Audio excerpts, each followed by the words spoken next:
Welcome to today's Hawke's Bay Regional Council meeting and hearings on the subject of the revenue and finance policy. Welcome to our guests.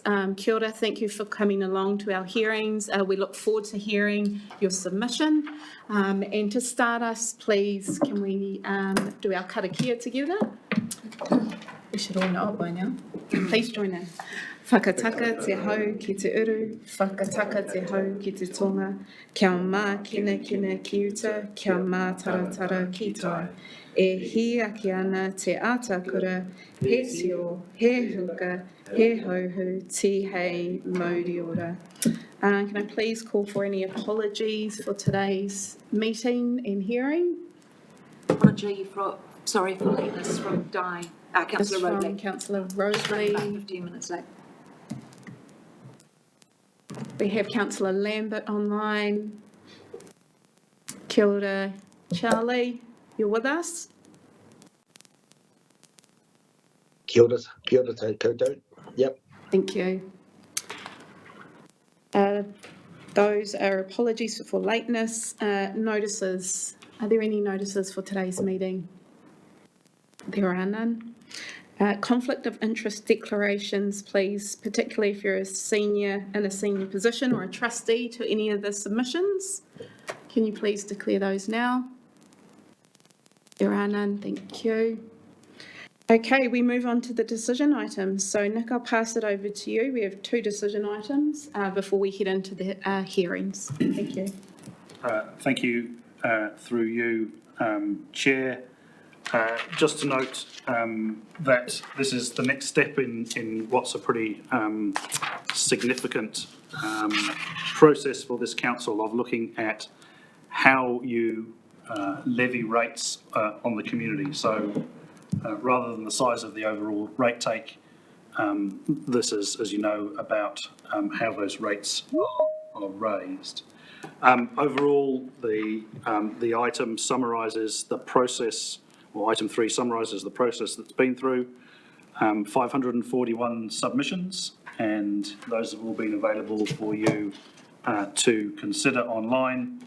And there's also an analysis in there of public comments on things like Facebook and digital media. This is really now the opportunity to hear from those submitters who wish to be heard, and 11 of those people are here today. So that first item simply outlines the process that has been followed up to now, the number of submissions that have been heard. Thank you, Nick, and also the team for the amount of work that's gone into this. And I see you've taken 200 property assessments on request over the phone, which is very helpful for our community who are most impacted to understand what it means for them. Thank you very much. All right, so I open it up for questions for this item. Councillor Sears, would you like to start? Yes, I would. It isn't in the paper, but I did check with staff around targeted letters to industry groups. So I did just want to double check, as it's not referenced in the paper, probably to you, Nick, or maybe to Desi if you don't know. The hort industry as a body haven't submitted, but I'm pretty sure they were directly contacted. Same questions for the retirement industry, prison and iwi. What I'm really doing is double checking that with the targeted discussions that took place, letters, we haven't seen submissions from those, so I just want a confirmation that our targeted letters went to all of those. Through you, Chair, I'll just ask Desi to come and address that one. Welcome, Desi. Thank you. Kia ora, councillors. That's right. So at the start of the consultation, we identified the most affected ratepayers by looking at those that would have an increase and those that would have a decrease. We set a threshold and they had to have either a $1,000, hang on, let me make sure I get that right, a $1,000 increase and a 15% increase. And for those that will see a rates decrease, it was $2,000 and a 15% decrease, so that we had a similar number. We also sent, so they got a tailored letter And we also sent letters to a list of sector groups such as the Hawke's Bay Wine Growers, Hort New Zealand, Beef and Lamb, Fed Farmers, the Forestry Group, Forest and Bird, Deer New Zealand, Dairy NZ, local MPI contacts, the Rural Advisory Group, Fonterra, Horticultural Advisory Group, catchment collectives, all our councils, Tangata Whenua, so Tai Whenua and PSGEs, so to get as much sort of spread as we could. And as an example of those targeted letters, that included, an example of a most affected would be Hawke's Bay Prison, a number of retirement villages, Housing New Zealand, supermarkets, etc. all received letters. So those weren't a standard consultation document, those were targeted letters saying you could be affected to this amount and we just want to let you know. So we feel quite confident that they got a specific reference to the increase. Yeah, it didn't give them their property assessment. It said, we think you'll be interested in this submission, in this consultation. You are one of the most affected, either up or down. That was for the targeted letters. We actually sent letters to all Section 36 consent holders as well, saying we're looking at our Section 36 charges and directing them to the website. All the letters directed them to the website for more information, and that they could contact someone at HBRC for more information. Detailed. So just to say thank you, Chair. I've never heard of a council being so targeted and specific in that type of consultation engagement, so I want to thank the staff for that. Thank you, Councillor. Councillor Harding. Kia ora, Chair. Looking through you, a question for management. I'll leave management to decide who management is in this. But looking at the body of submissions, some of the key things around the consultation process have been the timing over the Christmas period, the length of that, the lack of an individualised letter out to ratepayers, and the lack of warning or consultation during the previous 18 months where this process has been going on. And there's a valid point of view about why the council operated in this way, but the paper doesn't capture that, so it would be nice to have some comments in respect to those three things as to why those areas of criticism, have a valid answer as opposed to just stoking the theory that it was done in the dead of night in order to hoodwink ratepayers. Thank you. I can answer that. We'll have a go. So for those councillors who were here last term, you'll remember in the 2021 long-term plan, we signalled that we would be doing a first principles rates review. So that was in the public. And then when we began this process, it was back in April 22. And we did have, we've gone deep as a council to look into each activity and who benefits, who causes the need for the activity. And then there was the election midway through that. So we'd done stage one and we had a council resolution adopting stage one. I think that was in September 23. So that was in public. And then there was the election, and then we did stage two, which revisits aspects of stage one, and decides on things like differentials. It was always intended to do it between LTP cycles so that we could distinguish between the impact on a ratepayer from the policy change and the impact from a change in either cost or service levels through a long-term plan. And that is following Best Taituara's guidance on how to do it. But we did run into a problem with the cyclone, so there was 2 months where we didn't look at this. So we had intended to consult in October 23. The cyclone pushed us back 2 months, so that we ended up consulting over December. We recognised that's not an ideal time to be consulting, so we extended the consultation from 4 weeks to 8 to address that, to mitigate that risk. And Did that cover all your questions? Individualised letters and Right. maybe just a little bit more about that 18-month, whether or not there was a missed opportunity during the early stages to consult. Yeah, sure.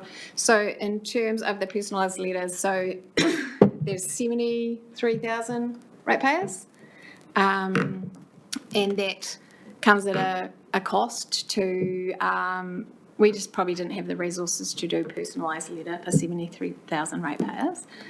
We did look at doing a lookup tool on the website, and we brought that to council, and it was decided not to, primarily because it showed you the bottom line, it showed you what your rates were in 23-24 and what it would be under the new policy settings. But there's been so many changes because it's first principles review. We haven't done it for at least 4 LTP cycles, so 16, probably 20 years, that when you look at your rates bill from 23-24, it's hard to compare it to what it would look like now because there's new lines and some lines have gone and will be in the general rate. So for the cost and effort that it was going to take to do a lookup tool, it was decided we wanted to be primarily principle-based decisions, and so that's why we didn't do the rates calculator. We didn't think it added much value because of there's so many changes and just the cost and effort that would have taken. Thank you. Very good summary, and hence why we asked the team to make themselves available for the property assessments individually as they requested. Thank you. Councillor Van Beek. Yeah, just off that list you read out that you actually addressed, Hawke's Bay Fruit Growers Association, are they on there?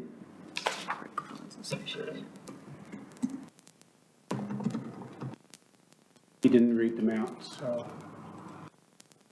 I don't think so. We've got, no, and I think actually one of the submitters, the vegetable grower, likewise, it was not on the list. So we sought this list from comms and the ICM teams, and yeah, I think, but I will say that those individual ratepayers, most affected, would have got a letter, so there was still a channel for them to raise it with their sector body. Okay, because they actually are the key sector body on behalf of fruit growers that actually would put submissions in. Thank you. Okay. Any other questions? Councillor Curtin. Yeah, thanks, Madam Chair.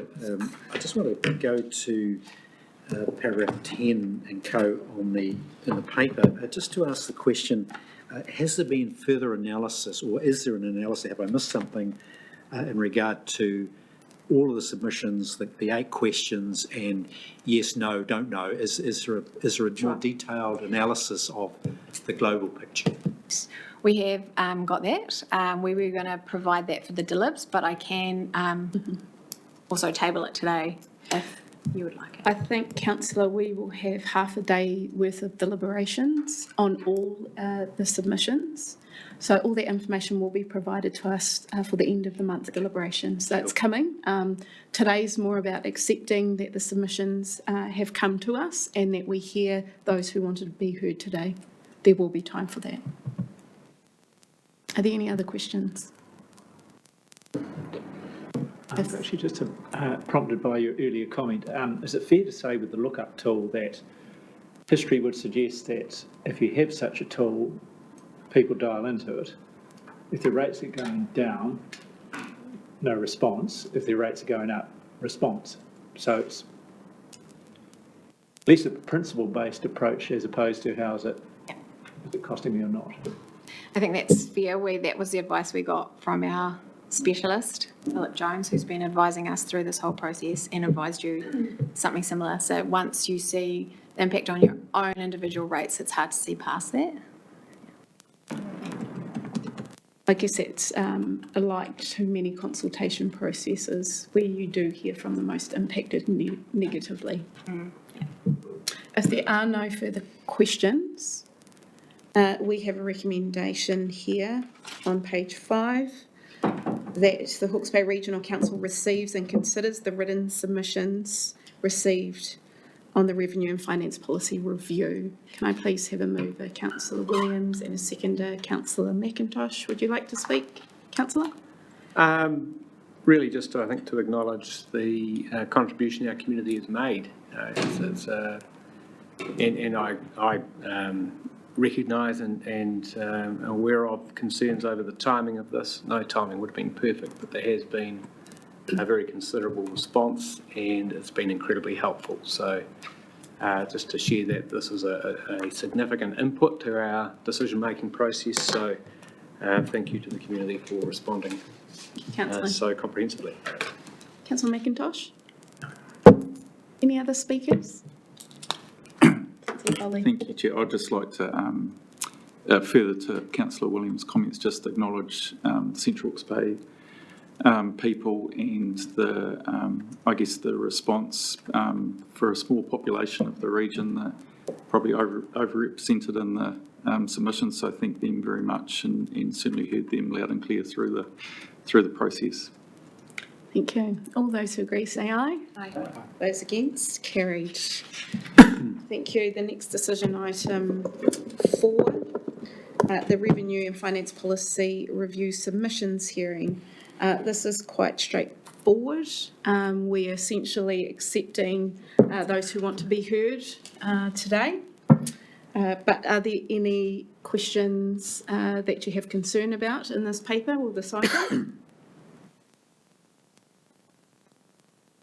Oh, excuse me, Chair, perhaps this is a good opportunity just to clarify what will happen after, any discussions, what the intentions are for the wrap-up of this meeting after we've heard from speakers today. So the intention is to move this item, and then it is to go forth with the agenda of hearings.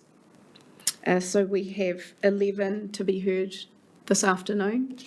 Then a quick summary will be provided. There will be no deliberations post that because we have a council meeting to do that in public.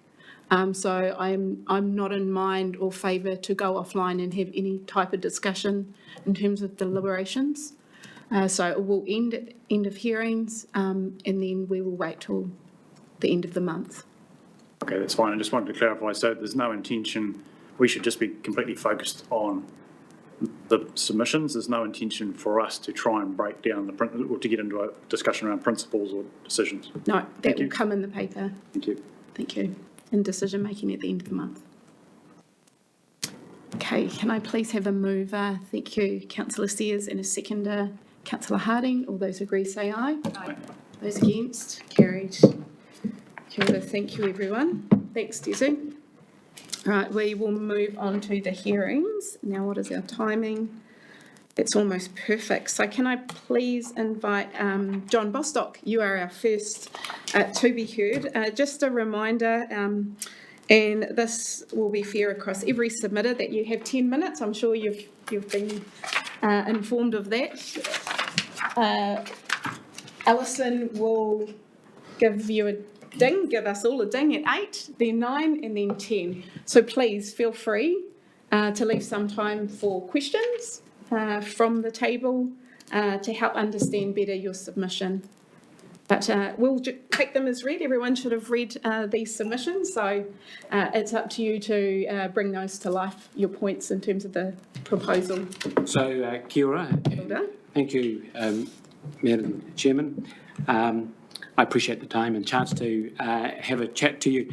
I'm basically opposed to the questions as I submitted, and I just wanted to come here and talk to you and explain why I'm opposed. I mean, for me personally, it's probably, I've had my guys look at it a couple of times, we're probably mildly positive, probably win out of it, but I think there's much bigger issues that we need to think about, and that's why I'm here today. And it's really fortuitous. We're here literally a few hours ahead of the anniversary of Cyclone Gabrielle. We're just on the eve, and I remember I was watching the news, and the weatherman said, "Oh, it's going to intensify as it comes over Hawke's Bay." And I said to my partner, "I don't like the sound of that," but I had no idea, no concept of what was going to happen. So I'm really only addressing the flood protection question when I view the whole proposal. And so thinking about it, what I see really is you're really just moving the chairs on the Titanic. Climate change is real and almost certainly will get more and potentially larger climate change events. Gabrielle has been a disaster for many families, communities and businesses, as you well know. However, we should view Gabrielle as just the warning shot. And I was just in California a few days ago, and they had another atmospheric river event, and all the climate people and all the forecasters, even the right-wingers, are acknowledging it's a result of sea temperature rise, more moisture in the atmosphere, and they also are bracing themselves for more of these events. Gabrielle came within literally a gumboot width of a really serious disaster. Above Roy's Hill, the stop banks came to within a gumboot length, and if it had overtopped, and if the river had decided to go straight through, goodness knows what the consequences were. We came really, really, really close. It would have gone through Ngātaurua, it would have gone through Hastings, it would have gone through Havelock North, and potentially it could have been absolutely disastrous. And that's why I say Gabrielle is just a warning shot. To be fair, you've done some remedial work above Roy's Hill, but sorry to say, it's not good enough. Your stop banks are inadequate. They're poorly built to the wrong material, built to the wrong dimensions. And although it's self-evident, and you might have John Bostock here saying, you know, it's inadequate, it's not good enough. We had 30 breaches, more than 30 breaches. Peter Rakes actually has, at his own expense, commissioned an independent study. And it's with a Dutch company. Dutch, as some of us here will know, are very good at flood amelioration. It's a company called Haskoning DHV, which is an international consulting company with 6,000 colleagues, operates in 20 countries, and was the prime engineers involved in the Hurricane Katrina rebuild. The report was written by a fellow called Ben Patterson, BE, PEng, RPEQ, but far more important than his academic qualifications, he's had 30 years specific experience in flood alleviation. And I would like to hereby table the report. Some of you may or may not have read it, but the report graphically explains and shows the massive deficiency in our levees. The design is poor, the materials are poor, silt over shingle will not hold back future floods and stop overtopping. And perhaps I'd like to just read to you the closing remarks in the report, and it's all available. I can get it to you online. I am going to give it to the press, and I am going to push this, this whole proposal. It is apparent there are major inherent weaknesses in the levees protecting the floodplains under study.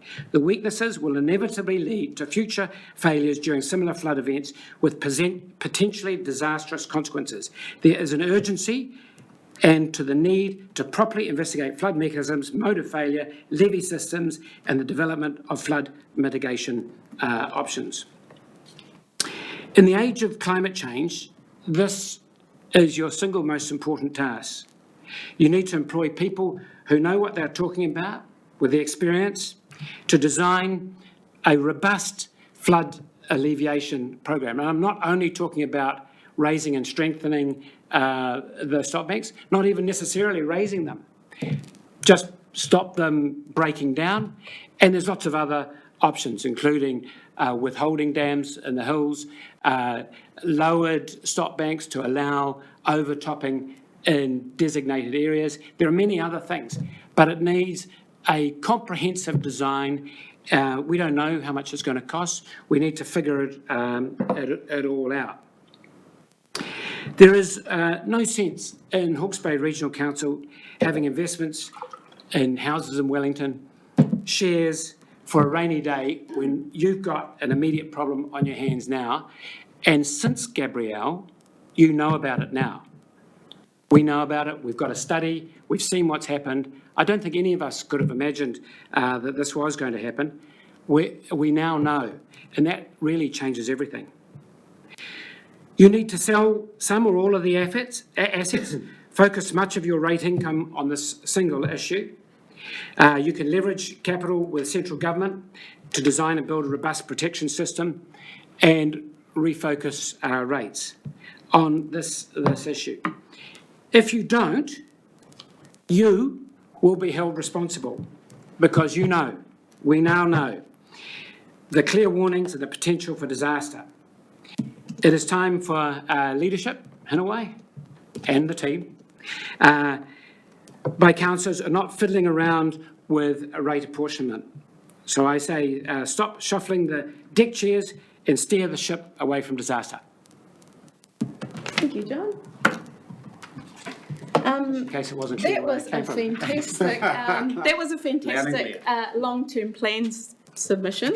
And I can hear themes in there. So one would be a flood review, which we commissioned 6 months ago in terms of everything that you've mentioned there, and then long-term plan, our priority investment into flood protection going forward. So thank you very much for your submission. Can I respond to you? I'm sorry, it's not a long-term plan. It's urgent. It's a 3-year long-term plan. We need to get onto it ASAP, and we need to prioritise everything else to this issue. Councillor Williams. Yeah, thank you, Chair, and thank you, John, for being with us today and giving us that message in loud and clear terms. And it's not lost on us that that's our priority focus for the next 3 years in particular, which we'll be dealing with in what's called a long-term plan, but it's actually going to need to have some immediate bite. Thank goodness for the government's support to help us do some of that at a scale of $200 million. So I just wanted to take you back to a couple of the points. Have I got time for the question? Yeah, that's 8 minutes. Yep. On the rating review that you raised in your submission, and there's quite a lot of submissions that raise angst at the capital value proposal in particular, as deterring investment in the very type of things we need in our economy, horticulture not least, job creation. And your personal business has been a great exemplar of that. But I'm just trying to get this idea that the rating proposal that you've seen that was, you acknowledged, mildly positive for you specifically, trying to get this in context in terms of what our rate increases would be relative to, say, and this is my question, what would the development cost be for, say, converting a 20-hectare block of squash or maize into the type of apples you're growing? What would the capital cost for that be in rough order of magnitude? It'd be $150,000 per hectare planting cost. But my point I made in the submission, and I think it's really important, for every hectare planted, there has to be a matching investment in capital. Yeah. So really, that's why I say it's just shuffling the deck chairs. When a grower plants, there has to be matching investment. Ultimately, the grower pays for everything, so it doesn't really matter if you charge on the land or on the capital project. Because that was my question. I mean, would a $500 to $1,000 rate increase, if that happened to be the way things shook down for a given property, be the controlling factor on whether to invest in conversion of a block into apples or to build a pack house? That's, I guess, my question. Well, I think whether the grower himself does it or it's done by third parties or by an integrated producer. 1 more minute, that's fine. For every hectare planted has to be a matching spend, and ultimately the grower pays everything. Thank you. Councillor McIntosh. Just a quick one, actually prompted by presentation, thanks. In respect of the 3-year plan or whatever it is, flood protection wise, so it's a big number. We don't know what it is, but it's a big number. So some of that's got to come from government. Some of that you're advocating is to sell some stuff to fund it. Some of it too is from the ratepayers. And putting that hat on for the horticulture industry, what do you think the appetite is within that industry to front up with a pretty respectable sum to throw into that mix? Sorry, Jock, it's not good. I mean, we're trying to recover from an interesting period of government and a difficult COVID period, a really difficult shipping period, then Cyclone Gabrielle and tough markets. So, I would say the horticulture industry is in absolute recovery mode. There isn't a great deal of appetite, but my recommendation is that we utilise the resources we've got, we leverage it with government, and we refocus a lot of our rate income that we've got. And maybe there are some things that are less important than flood protection. Thank you. Thanks, John. We appreciate your submission and hearing, and we're right on time. Thank you. Now, can I please invite, we have Jessie Richardson online. Alison? Yes, online. Kia ora, can you hear me? Kia ora, Jessie. Hey, welcome. We have 10 minutes and you'll get an 8-minute warning, 9-minute and then 10. If you'd like to leave some room at the end for questions, please do so, but that's within the 10-minute period. So thank you.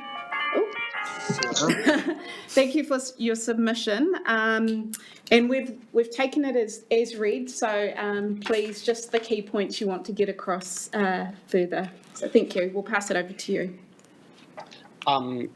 Kia ora, thank you all for giving me the opportunity to speak to you today.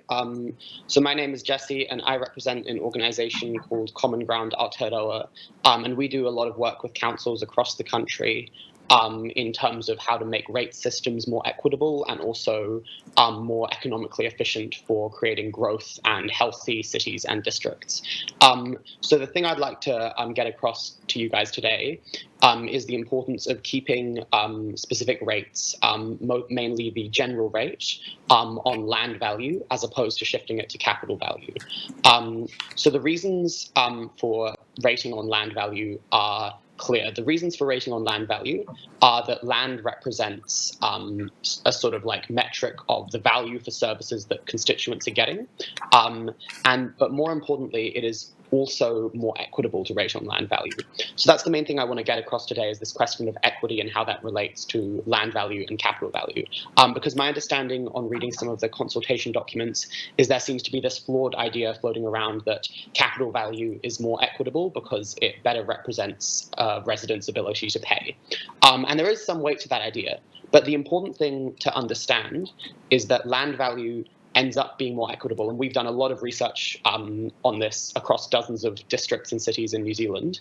And land value is consistently a more equitable rating base in terms of how much the average resident would pay and how much lower income residents would pay compared to higher income residents. And the reason is just that the wealthiest residents tend to live in areas that have very high land values. Wealthy suburbs and places like beachfront property tend to have very high land values. And the poorest areas, particularly people who live far from city centres and live in lower income suburbs, tend to have really low land values relative to the overall value of their property. So consistently across New Zealand and in Hawke's Bay, when you rate on land value, you get a more equitable rate system, and the average rates bill or the median rates bill is lower for the same amount of revenue. And this is, and the thing I want to stress that I believe I would have mentioned in my submission is that your own numbers demonstrate this, as in the council's own numbers, at the same time as talking about how capital value might be more equitable, show that the average residential rates bill would increase if this shift from land value to capital value were to go ahead. And the reason for that is exactly as I laid out before, is simply that you have a smaller number of people who own very high land value properties, places like the Napier beachfront, and you have a much larger number of residents who live in lower land value areas. In particular, I wanted to highlight, I received rating comprehensive data on properties from the Hastings District Council, and I identified Camberley, I'm sorry, I'm not from Hawke's Bay, I'm not sure if I'm pronouncing that right, as a low-income area in the Hastings District. And Camberley, much like many other low-income areas, has a particularly low land value relative to their property values, because due to socioeconomic factors, this is seen as a less desirable area to live. And so because of their low land values, Camberley currently has low rates, which I would see as good. And I hope that you guys would see that as a good thing as well, given that this is one of the more economically struggling areas in the Hawke's Bay. However, under the proposed rates increase, they would see their, under the proposed change to capital value, they would see their rates go up by approximately 26% or $87 a year. And so I think this is a very negative outcome. I think that the Hawke's Bay Council should be moving in the direction of a more equitable rate system, and should not be charging residents like those in Camberley significantly more on their rates bill. And the other thing I want to get across, which I've already covered in the submission, I think, but is just the importance of land value rating as it relates to housing supply. The idea being that when you charge people just on the value of their land, they are incentivized to build as much as possible. But when you charge people on overall capital value, that means if they build more, if they supply more houses, for example, they get penalized for that in a higher rates bill. And so that creates a disincentive to housing supply, and it sort of squashes the housing market. And we see in lots of examples from overseas, and indeed in this policy in New Zealand, that when you rate on land value, it creates better housing supply. And given the housing situation at the moment in Hawke's Bay and across New Zealand, it should be very much in this council's interest to ensure that we are building the required number of homes. And of course, the rating system in Hawke's Bay Regional Council is not going to be the #1 determinant of how many houses get built. There are, numerous different factors that go into that, but it's about trying to pull the policy levers that you have available to you. And one of the policy levers is making sure to rate on land value instead of capital value. And this shift will only make housing supply worse.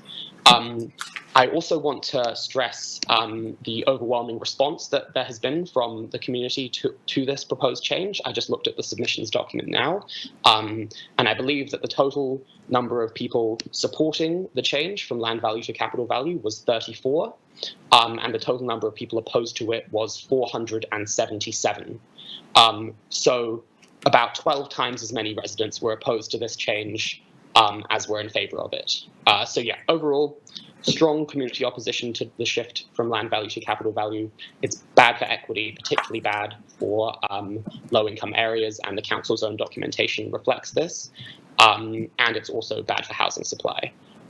So I hope you guys will. I think there are many different changes happening to the rate system in this proposal, and I think some of them are quite good, particularly simplifying the rate system and getting rid of some of the more complicated targeted rates. Definitely some good changes there, but specifically with regard to land value, I would encourage the council to not go ahead with that change. And I'm happy to take any questions. Thanks, Jesse. Really appreciate your submission. We have a few questions here.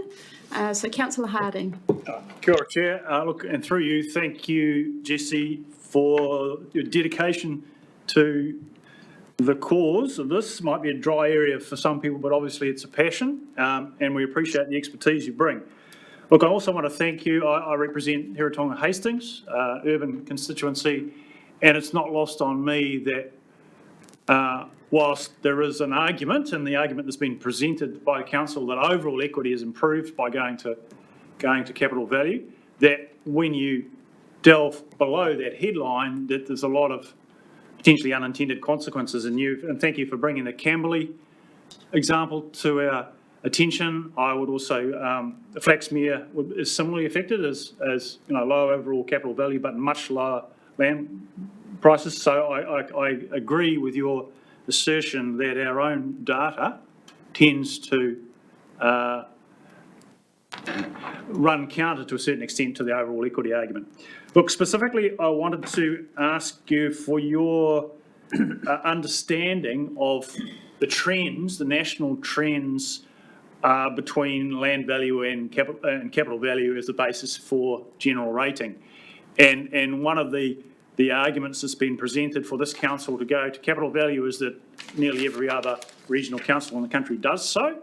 I have picked up in the media some thoughts that there may be a trend away from capital value, perhaps with the territorial or local authorities. Can you comment on where we're heading, please? Yeah, definitely. That's a great question. So historically in New Zealand, land value rating was the norm for much of the 20th century. And a big part of that was economists love it as a policy idea. It was generally seen as a really strong policy idea. Over the last 20 or 30 years, as you mentioned, there's been a strong trend away from land value towards capital value. And a lot of that has just been related to a lot of other things that we've seen in New Zealand at that time, such as a general move towards the right in politics, and also just the fact that very very few people were sort of interested or engaged in this policy idea, capital value can seem more intuitive or immediately likely a good idea if you don't think about it for very long. And so with a lack of engagement in local politics, the trend was generally towards capital value. But in the last 3 or 4 years, there's been a lot of renewed interest in land value. And so while many territorial authorities aren't really considering changes at the moment, I can say that Wellington City Council will be considering a change from capital value to land value in the coming year, and at least a majority of their council is in support. And other councils such as Lower Hutt and Queenstown, there are also some councillors that are interested in moving from capital value to land value. So while the trend has historically been in the direction you guys are considering going in the recent years, there's been a lot of renewed interest in land value rating because of the equity arguments and because of the benefits to housing supply. Thank you. Councillor McIntosh. Jesse, endorse Dan's comments. Thank you for your the extent of work you've done in putting that together. Look, I do just have a query though on it being a major detriment to housing supply, and we mentioned that as a factor in our consultation document, albeit not a major one. And I raise that in the context of if I'm a developer and I want to build 3 houses somewhere, then 3 houses is probably a $2 million exercise, and I just can't see how a $100 increase on my rates bill is of any significant relevance in that context. I don't think it's going to be a detriment. Yeah, that's an important point as well. I think it's important to note that it's kind of a death by a million cuts or straw that broke the camel's back type situation where, yes, I agree it's very hard if you're looking at $1 million development to look at rates bills in the range of several $100s and to say that is what caused development to not occur. But when you're looking at regional council rates, like city council, local council rates, you're looking at insurance cost, you're looking at central government tax, all of these things add up to be detriments to development.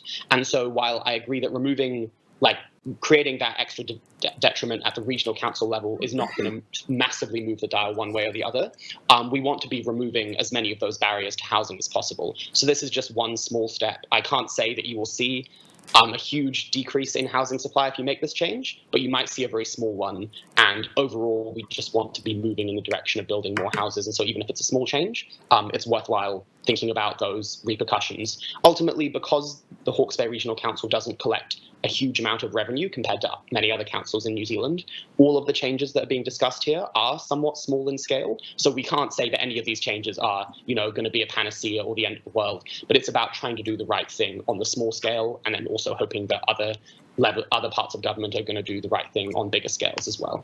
Thank you very much, Jesse, on behalf of Common Ground New Zealand. You're more than welcome to stay online and listen to the other submitters. You might find the CEO of Hastings District Council's submission pertinent, given you mentioned Camberley. So kia ora, thank you. Thanks. I'd like to welcome Bruce. Bruce, you're here. Kia ora, Bruce. Come on up to the front.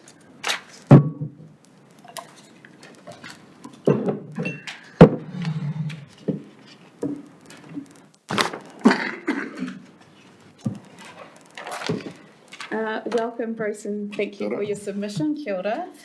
You'll hear a few dings. One is an 8-minute, 9-minute, 10-minute ka whai, just so you don't get a bit of a shock. Ka whai. Thank you, Madam Chair, councillors. It's been a while since I was in here, so most of you are new to me, some of you not. One of them at least. Well, he's been around since forever.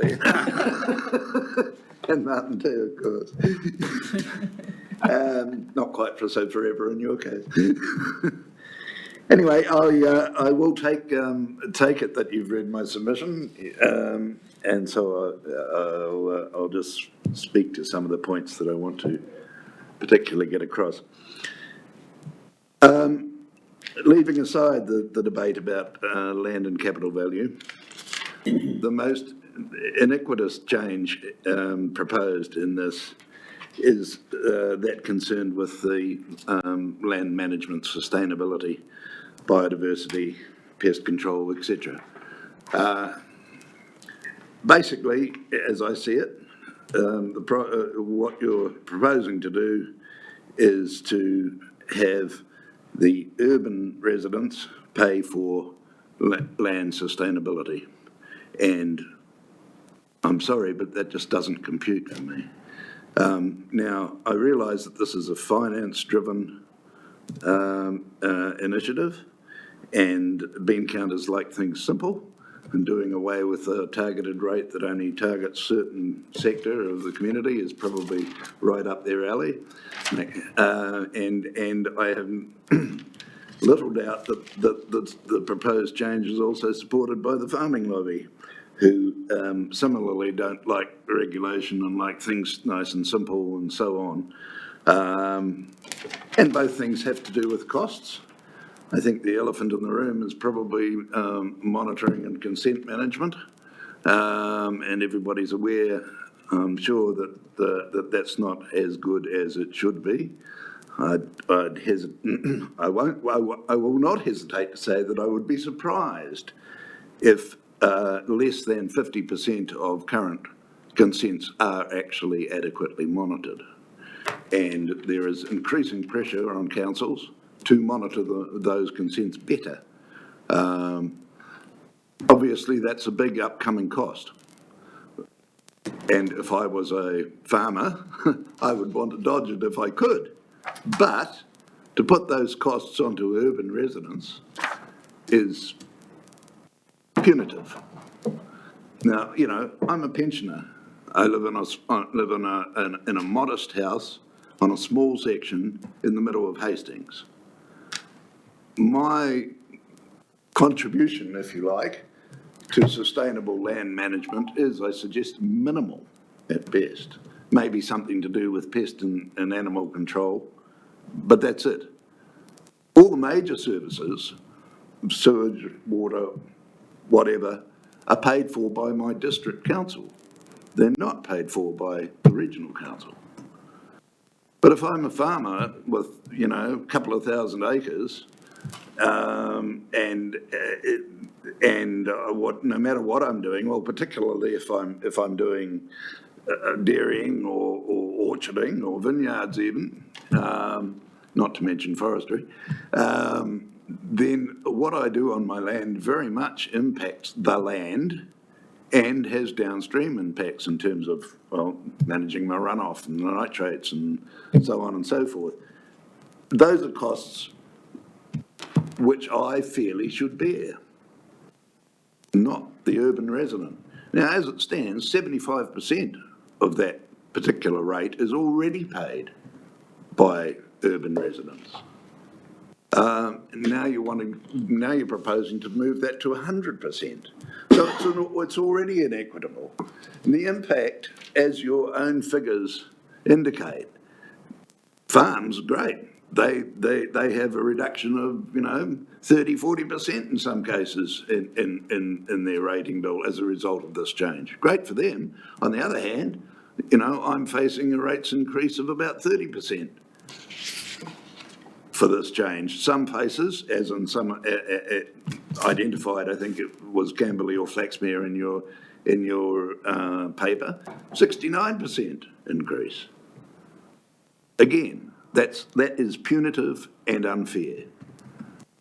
So, you know, the other thing that strikes me about this whole exercise is it's couched in terms of being a comprehensive review.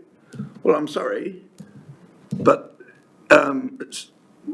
how is that comprehensive when there are no identified specific exceptions, if you like, to the rule? There's no specific identified need from the bean counters. Forestry, and we've got all that slash sitting out on the beaches still. Has that not identified itself as a specific need? Dairying, where you've got, you know, continued problems with trying to manage the water and the planting and the runoff and so on and so on. Orcharding, you know, which uses, and vineyards, both use a hell of a lot of water. Now, is water not a problem? If it is a problem, why are we paying for it? We urban residents. You as a council, you are our environmental council. Sustainable land management is what you're all about. So why are we, urban pensioners and so on, having to pay for it? When the people, I mean, let's be clear. I'm not a business. I'm not a business. I'm sitting at home. Maybe I've got a home office. Maybe my wife makes a little bit of money on the side with her weaving. Great, fine. But I'm not a business. A farm is a business. It's what people tend to forget in this whole farmy, country, towny debate. Farms are businesses. Businesses should be paying their fair share of their costs, whatever they are. And if you can't afford to pay, well, perhaps you have the wrong business model. It's not my problem. Why is it my problem? You're making it my problem. So I'm sorry, but, you know, I only come along when I've got something to beat up on, and this one I'm beaten up. You know, it goes against the general principle, I suggest, that for the general public to subsidise large landholding businesses when that's primarily their problem, not ours. So I'm happy to take questions. Thank you, Bruce. Councillor Harding, you have a question? Kia ora, Chair, and through you, thank you, Bruce, for your heartfelt message. Look, if I have my maths right, then for sustainable land management, the urban share will go from 75% to 86% once you work through the share of where capital value sits. How much capital value is in the rural sector versus the urban sector when you add all the properties together. So we've done that maths. If you go to capital value. Yeah. Yes, correct. So that is the proposal. So it's not 100%, but 86% is quite a confronting figure. And you are correct that is the urban sector paying for activity of the council, which is primarily happening in the pastoral sector. There's no doubt, and Gabrielle taught us or reminded us that everybody's in this all together. But this doesn't mean there isn't a really valid question about what an appropriate share of the costs of actually what the council is doing and the way it's spending those rates. Exactly. So I agree with the direction you're coming from, and it's an issue for me personally. Point of order, Chair. I'm just wondering if we can keep the I agree statements and I think statements. So if we it's not can lost to keep me our statements questions, for thank you, later, councillor. and just ask the question. Yeah, the if we can ask the question so that so everyone has a chance to ask a question. Far be it from me to endorse one of our guests here. My question is, do you see a difference between the interest of the urban sector and contributing to biodiversity as opposed to sustainable land management? Because one of the themes in the submissions is that there's probably more interest and driven through the awareness of predator-free 2040. Councillor, you've asked the question, I heard it at the end, so can we give him the chance to answer it? Sure. Thank you. Generally, no, but there is, I hope, still greater biodiversity out in the farmland than there is in an urban area. So, and that is where the most effective changes can take place. So, yes, I think that it's fair for urban dwellers to pay something towards that because it's in everybody's interest. But these things do tend to be tied, you know, everything gets tied together. Riparian planting, for example, which may well come under the heading broadly of biodiversity, is also very much tied to managing nutrient runoff and water supply and so on. So that's an excellent question and very difficult to comprehensively answer. Thank you, Bruce. We really appreciate your submission in listening to you today. So that is our time. Can I just remind councillors to keep the questions concise so that others have a chance? Yeah. I'd just say, please don't confuse, don't confuse duty of care with ability. Kia ora, Bruce. Thank you. Can I invite Boyd up? Kia ora, Boyd. Welcome.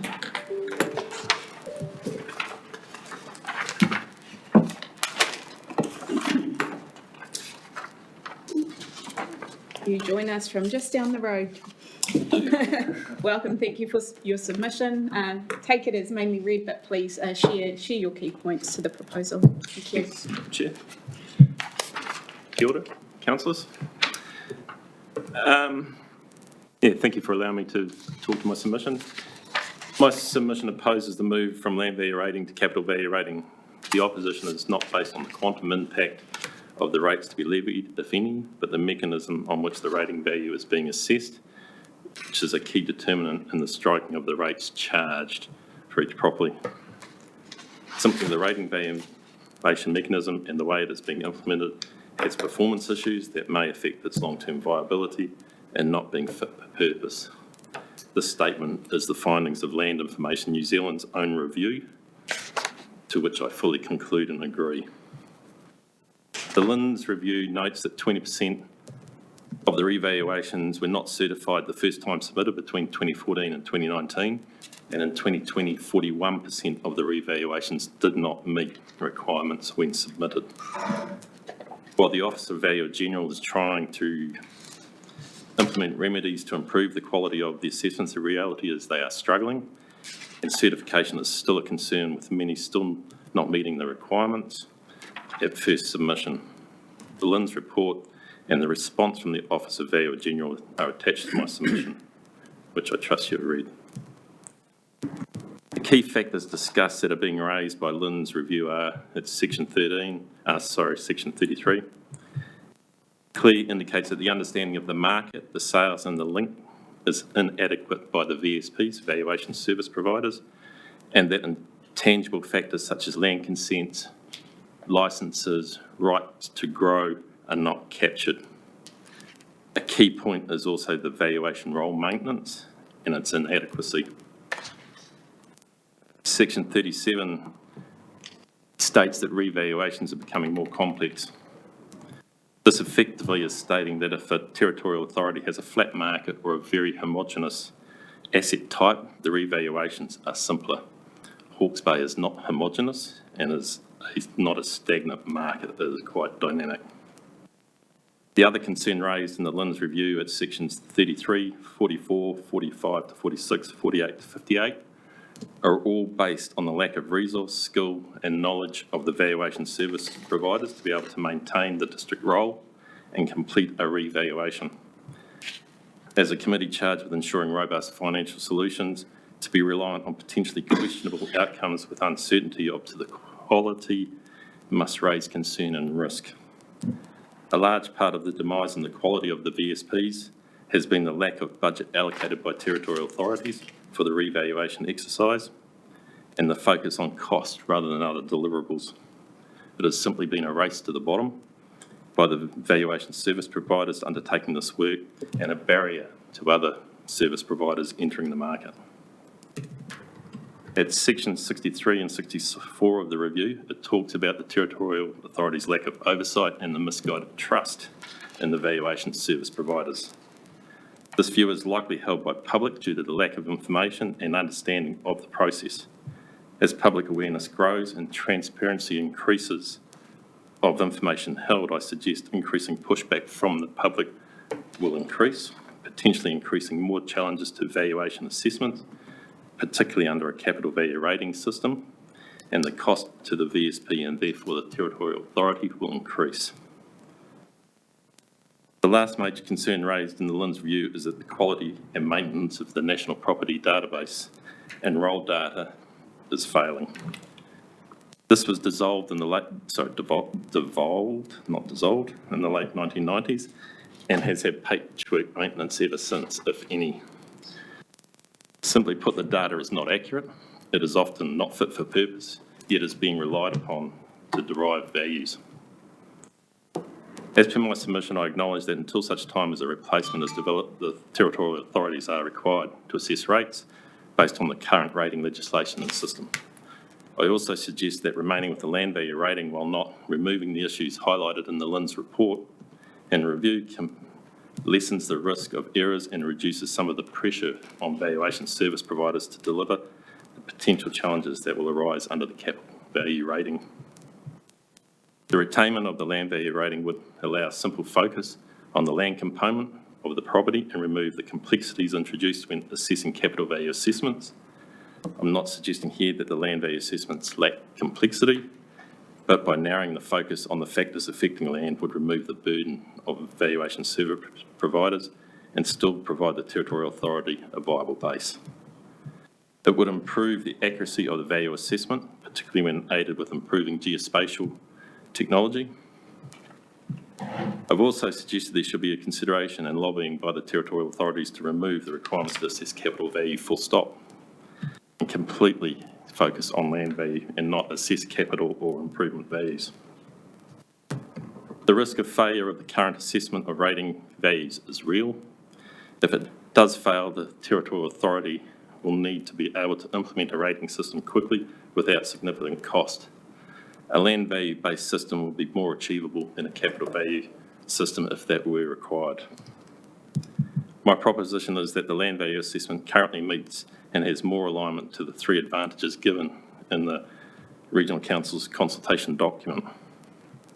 Equity, a land-based system when assessed and implemented correctly will provide equity, as the value should represent the optimum use permitted of that parcel of land irrespective of its current use, therefore removing the inequities created that would be highlighted under a capital value rating, where land and the level of development can vary considerably and solely at the owner's discretion. Stability, the most stable component of an asset value is the land component.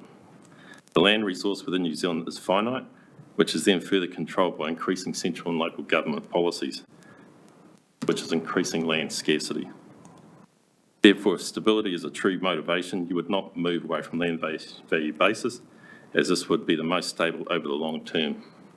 And a simple example is the roller coaster ride the horticultural sector has experienced in this region from a few years ago, being very bullish and having a lot of value on the above ground improvement, land value increasing to now where the above ground improvements have nil to negative value in many instances, yet the land value has moved very little. Fairness, this one I struggle with, as I do not see how the capital value rating system increases fairness over a land value rating. If the presumption is based solely around the concept that if your asset has a higher value, therefore must be able to afford higher rates, then I strongly disagree. This concept takes no consideration of the income and debt levels within a property, nor the ability of the asset to generate an income and the volatility of that income. As noted under the equitable comment, a land-based value assessment ignoring actual use, which is how the value should be assessed, and is assessed on the optimum permitted use, provides the fairest and most balanced approach. Again, I thank you for allowing me to submit. Any questions? Thank you very much, Boy. That was really comprehensive, particularly around the Rating Valuation Act and the deficits and associated legislation. My question is around your support for the others, except for the change from LB to CV, but also around passenger transport. Would you like to speak to that opposition proposal? The passenger transport? I didn't think I opposed it, did I? Yes, everything else you agreed with. Yeah, no, exactly. Yeah, in terms of all the other structure around the what's proposed, and so being balanced and fair, you know, it needs to come from somewhere, it has to be paid. So I don't have any concerns or issues around those other factors. I just think it's a folly that if you go to capital value versus existing value.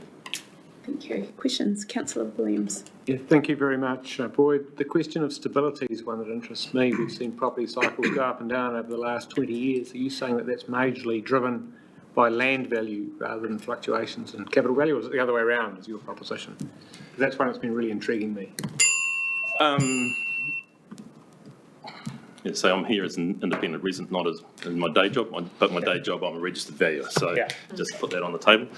We've been tracking land values since the late 80s in the Hiratonga Plains, and they've only gone one way. Yes, there may be periods where you may have flat markets, but it is very rare that they retrench in huge value movement over time. They will steadily increase over time. And yes, it's the above ground improvements, whether that's trees, vines, buildings, whatever, that is the bit that tends to fluctuate the most. Thank you very much. Thank you. Councillor Van Beek. I would thank you for your submission, much appreciated, and listened with interest and took copies of the notes. Just can you explain to us councillors where you mentioned that the above ground actually will have a negative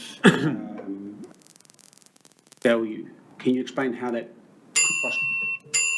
It can work. In a practical example. In across a range of sectors. So if we just say horticulture, there's varieties out there that cost more than they earn, that they have a negative drag on value, but are part of a bigger picture that may give continuity, say, for a picking team.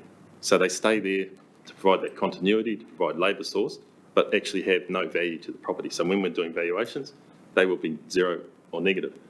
With due respect to the VSPs, it's all over their head. They got no idea. But it could also be with buildings. You could have a obsolete building that sits on a site, but because it's taking up a footprint, it's got a value attributed to it when it has no value in the market. Yet the capital value is supposedly representing the market value on the day of assessment, which is far from the truth. Thank you. And last question, Councillor Curtin.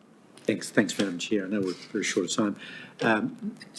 Congratulations on an exceptional submission. Just a quick question. Your proposition is that the valuation methodology and approach is fatally flawed. If it were remedied and that we had a much more streamlined valuation process, would you support land value or capital value as a methodology? Well, there's two parts to that. It's a rather large assumption to say that the rating system will be fixed, but assuming that, I'd still probably err to the land value because of those factors about equitable, stable, and say fairness. If it's not that simple reason you should be wealthier, therefore I can pay, then all those things would be met under land value.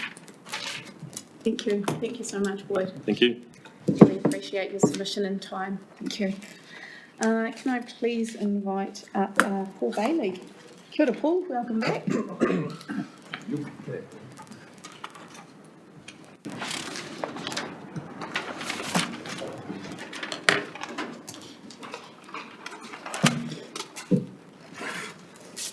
We might just go one thing for each 10 minutes. Okay. Thank you. I don't have control of it. Oh, you don't have control? Okay. No, we'll hand it over to you. Thanks, Paul. Kia ora. Thank you, Madam Chair, and thank you, councillors, for putting up with me yet again. I'm not going to delve into great detail about the proposed move from land value to capital value. I think people have articulated some really good arguments, and you guys are going to have a bit, you're going to have a bit to think about, which is great.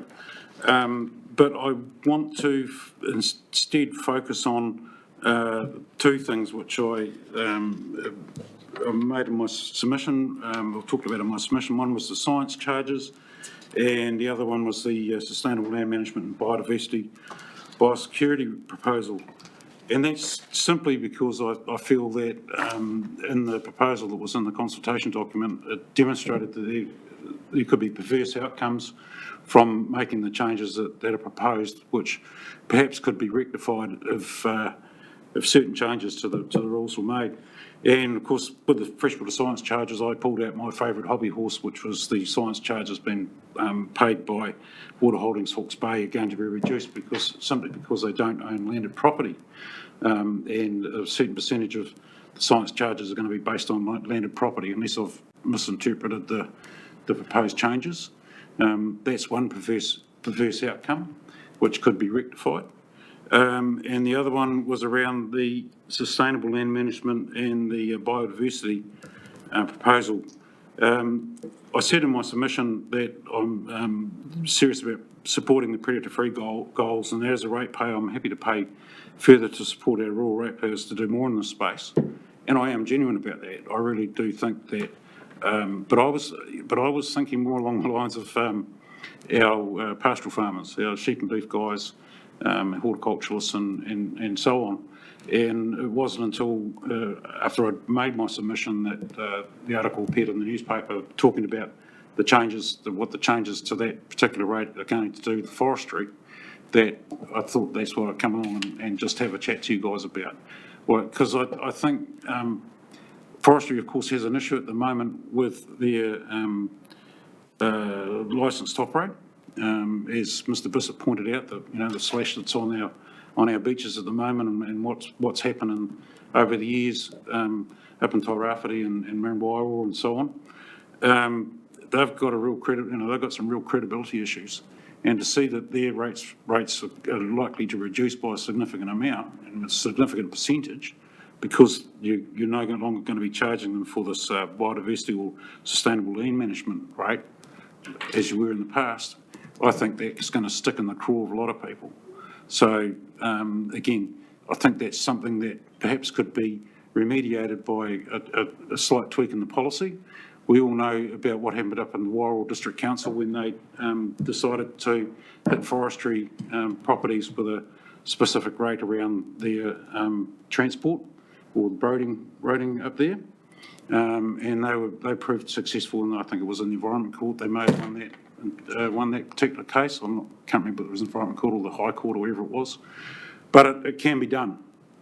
So what I would ask is that Council gives due consideration to perhaps clarifying those particular issues when they come to make final policy decisions around what they're looking at in respect to these race changes. That's the end of it. Oh, fantastic, Paul. Thank you. Thank you for your submission. Short and sweet. Do we have questions, councillors?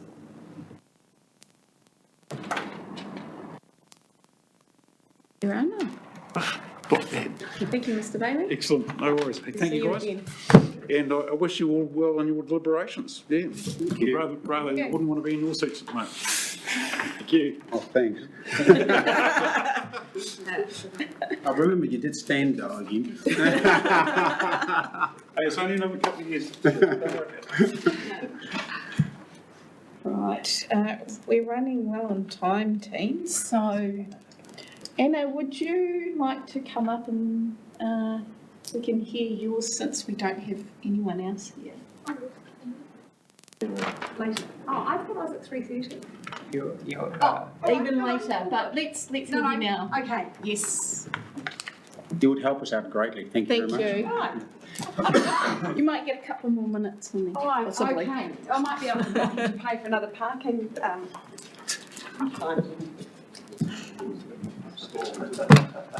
So welcome and thank you for your submission.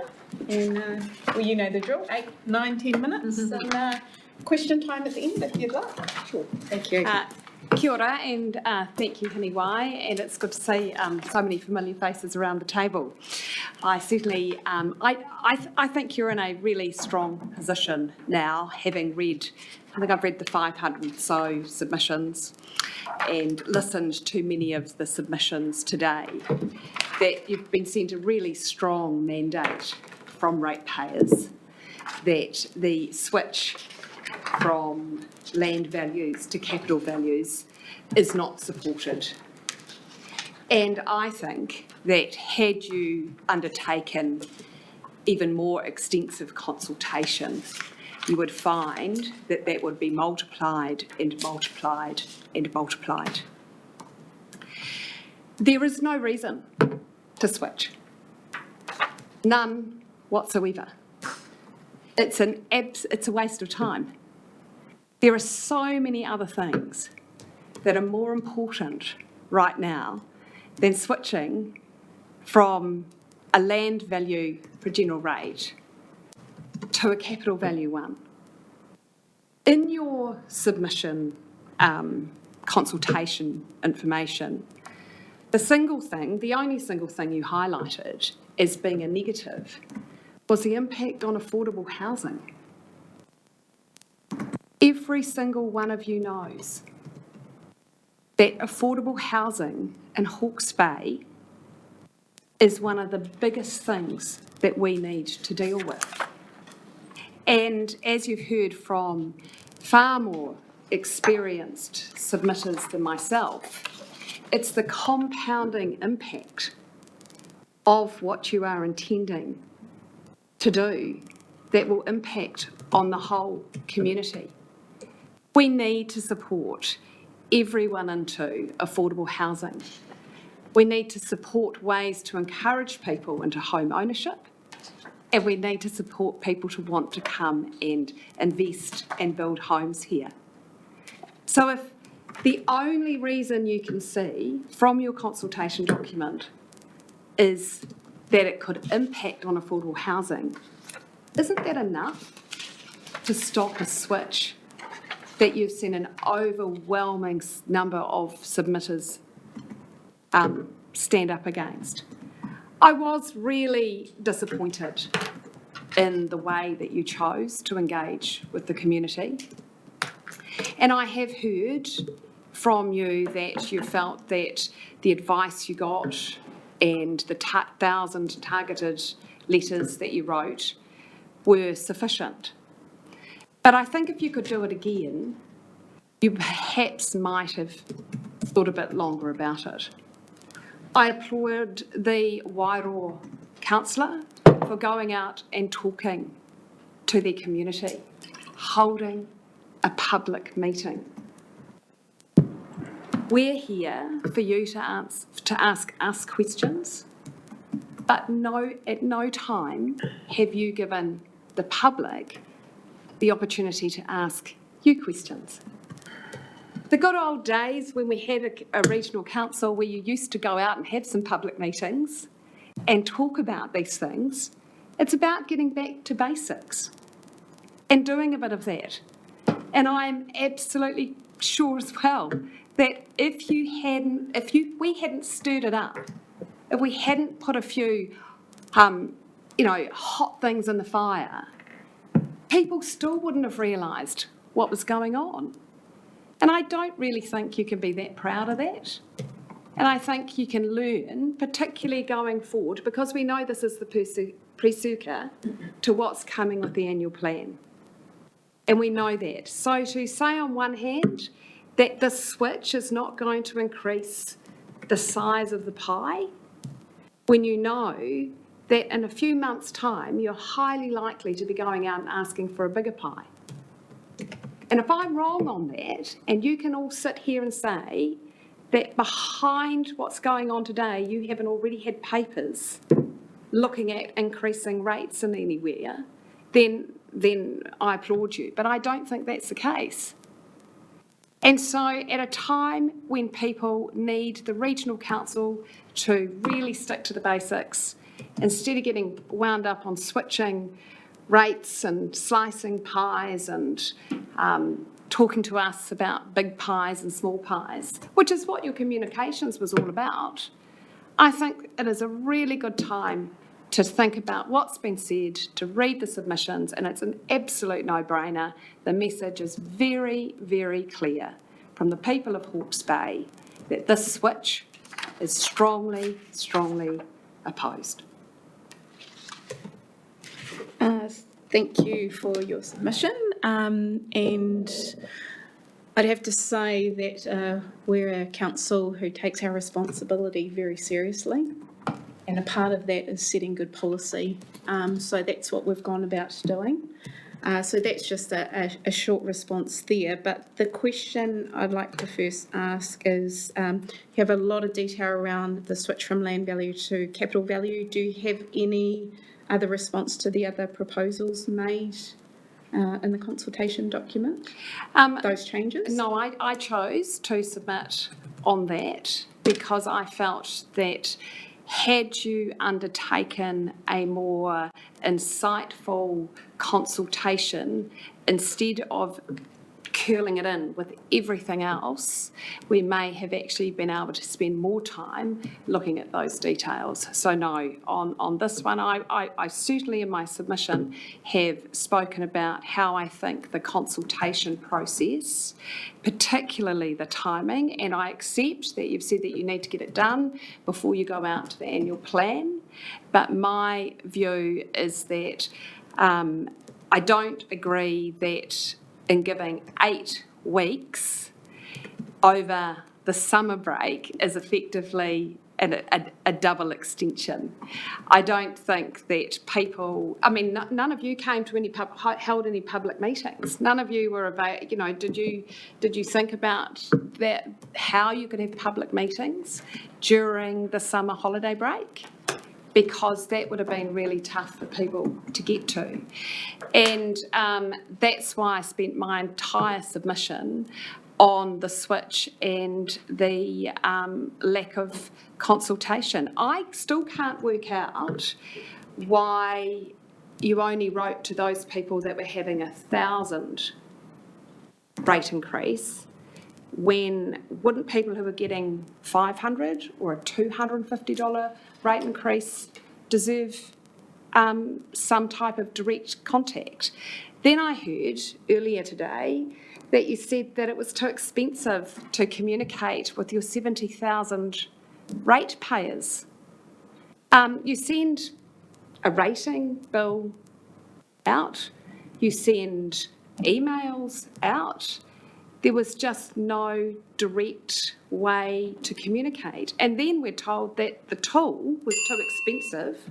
The tool was too expensive for you to implement, but you had people who could call in and you had 200 phone calls, which was great, but I guarantee if more people had known about it, more people would have called. So no other things. Councillor Cooter. Yeah, thank you for your submission, Anna. Just getting back to capital value, land value, what evidence are you relying on to show that a move from land value to capital value depresses development, and in particular housing development? Is there evidential base that you're counting on to make those sorts of comments? Well, can I turn that on you? Because in the consultation document, that is the single factor you say is the negative of switching to a capital value. In fact, I would have thought that that evidence would have been provided by your advisors, because that is the single factor for not doing it. And this it's is your not. opportunity to tell No, us.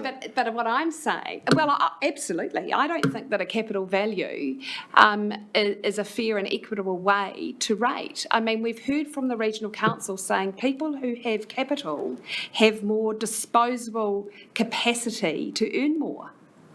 But tell that to a pensioner.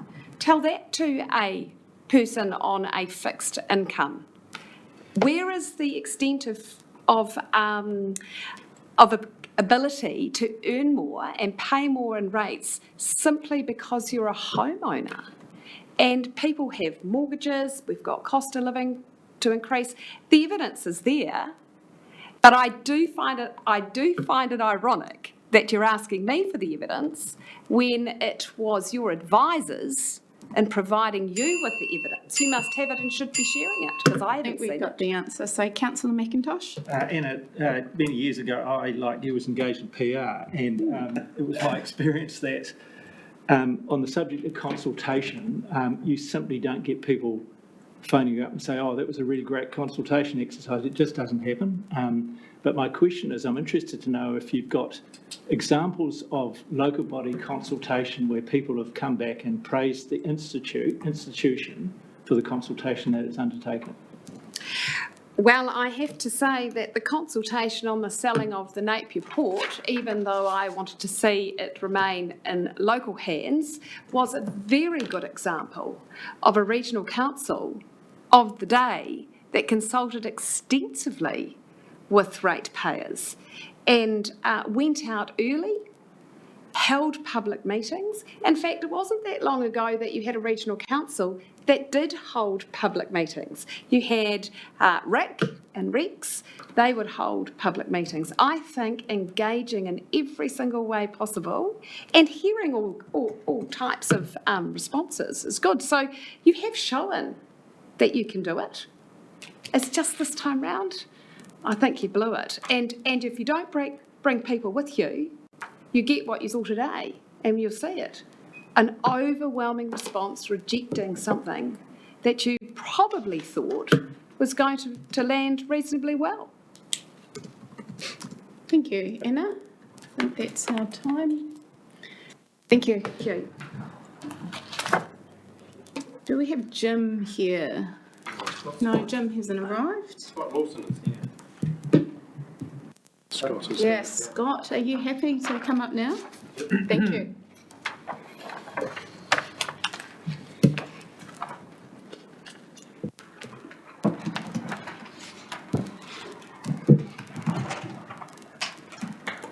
Welcome, Scott. You're here on behalf of the Hawke's Bay Vegetable Growers Association, and thank you for your submission last night.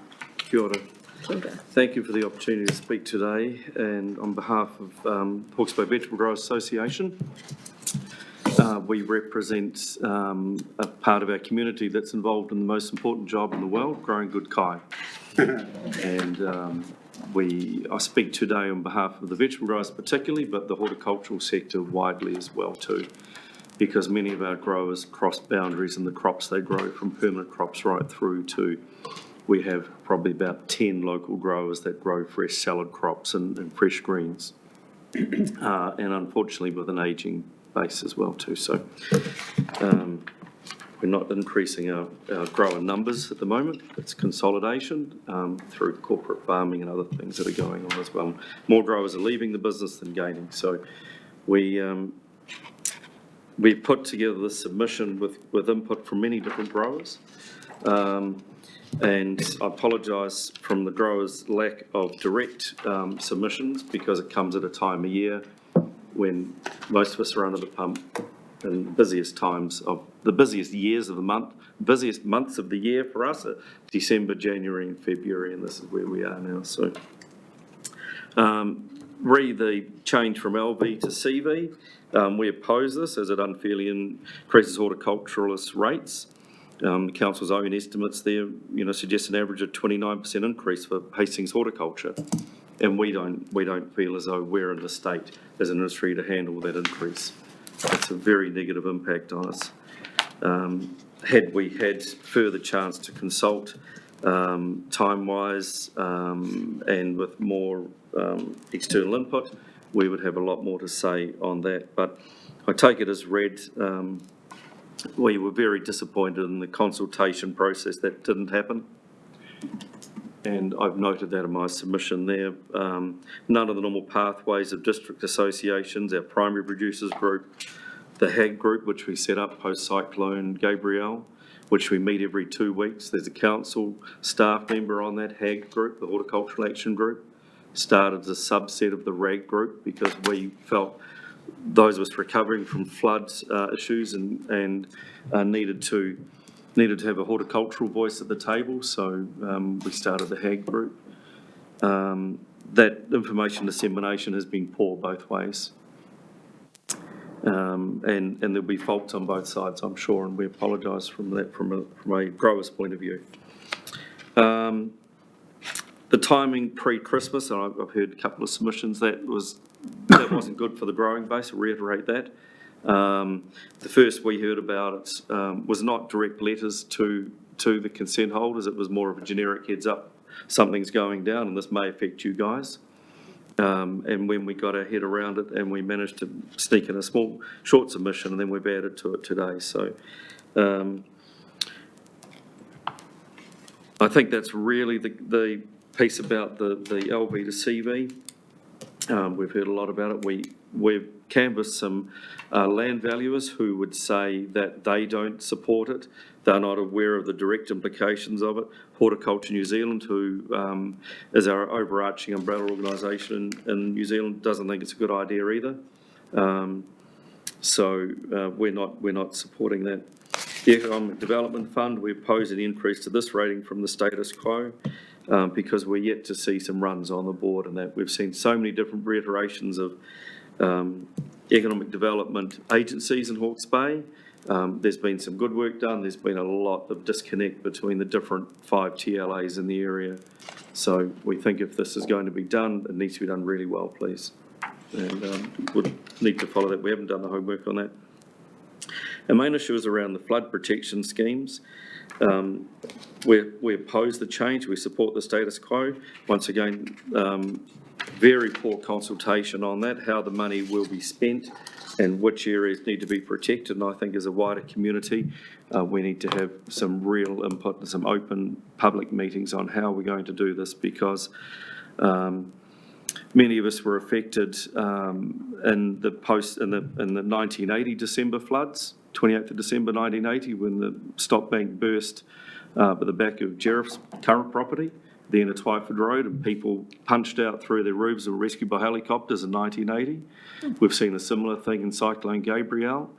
Luckily, we as a community were widely consulted and we spent some capital, both some of the growers' own money and some of the council money as well too, and some, I'm sure there's some central government money in those days, in rebuilding the stop banks along the Narrororo in that area.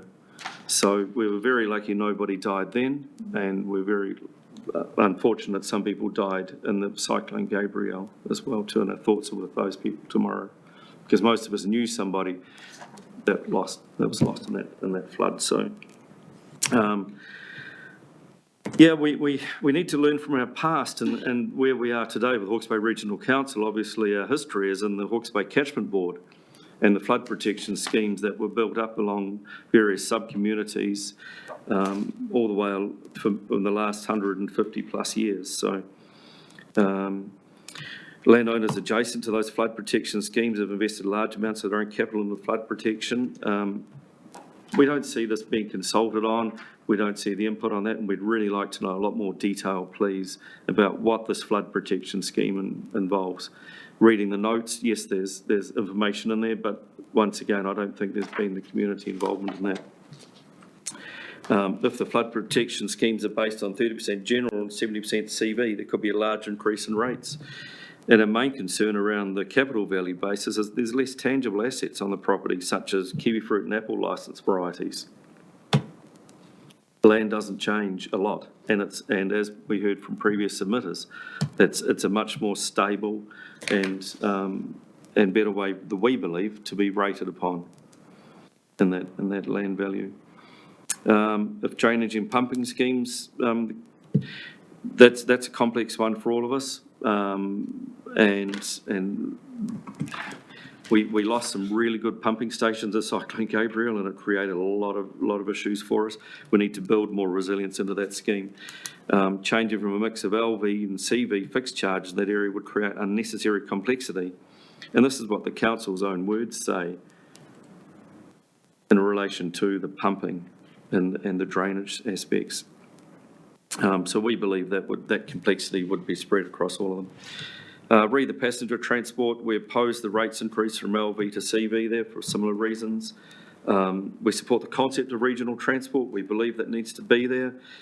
Is it core business from Hawke's Bay Regional Council? Is it from somewhere else? I'm not sure how it even ended up myself. I don't know how it ended up under HBRC's input. You know, we need a public transport system. We need it to be operational and effective, and to look after our elderly and those in need that can't provide for themselves. We have no argument with that at all. Yeah, so the freshwater science charges, we oppose this change. We support the status quo. Why complicate it by adding an additional targeted rate based on LV? Interestingly, not CV. So I'm not sure of the science charges. They're talking about changing some for the general and some for the section 36, but then there's a third charge comes into that to complicate the issue. As water users, we already paid large amounts of targeted rates per consent for access to water for irrigation. Science charges are on top of this and existing consent charges. So it's on top of. And we'd like to see more info on how the science charges would be spent, as we see this is a core business of the Regional Council.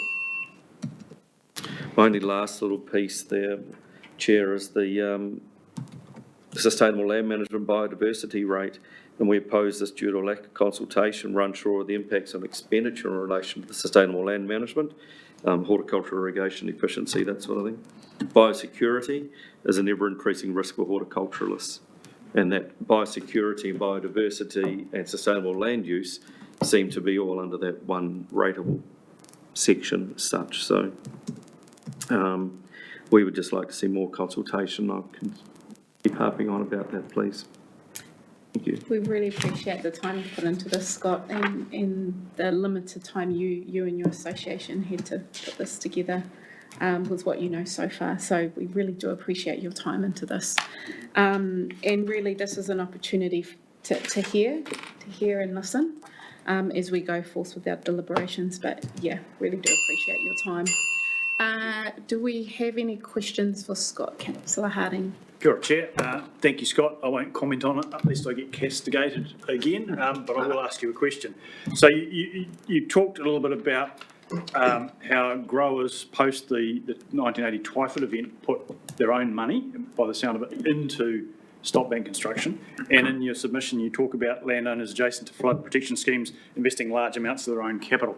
Can you just give a little bit more meat on that, please? Because I want to understand to what extent what we have now has been actually co-funded by landowners potentially.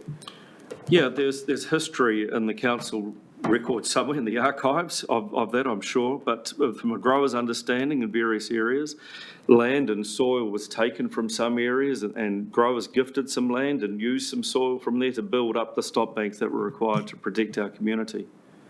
So there's been direct investment and cash put in by farmers as well and growers in those areas. Yeah. Mm-hmm. Thank you. There we go. Really? Oh, yes, Councillor Rodley. Thank you, Chair. Interested in your comments and around the lack of consultation, and inherently growers, like farmers, it's a busy time of year, near on impossible to get hold of any of us probably at any time, let alone at this time of year. With your the RAG group, and we have regional council on the RAG group, they're obviously representative of your growers. How is that not a good mechanism to get information to growers via that group? Councillor Rodley, it'll be a perfect mechanism if it was used. And we have primary producer roundtables, we have primary producer groups. The regional council set up a primary producer group, and we used to have regular meetings with CEOs and council chairs at various times. I understand since post-Cyclone Gabrielle, that's really fallen apart. A lot of our infrastructure has fallen apart. And I think we need to be cognizant of the fact that we need to make more of an effort with consultation than ever. The pathway for consultation is there through HAG, through the ability to know the people, the key players that are in the industry as well, representing the groups. We have a Fruit Growers Association, we have a Stone Fruit Growers Association, we have a Nurserymen's Association, we have a Vegetable Growers Association. Many of us are involved in these on a total voluntary basis, and it sucks up a lot of our time and some very complex issues. And I say the rates and review, this is hugely complex. For the council staff that deal with it on a day-to-day basis, they put an enormous amount of effort into it, I can see that. But for us to come along and try and review it, have some input, have some reply to it, it's quite dwarfing to us, to be fair. Very complex issues. Yeah. Any further questions? No. Thank you very much, Scott. Thank you for your submission. Thank you. Thanks, Scott.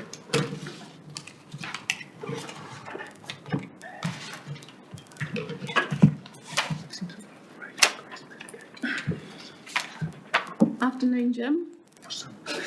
Would you like to come up? We were running a bit early. Yeah. Good timing. Catch your breath.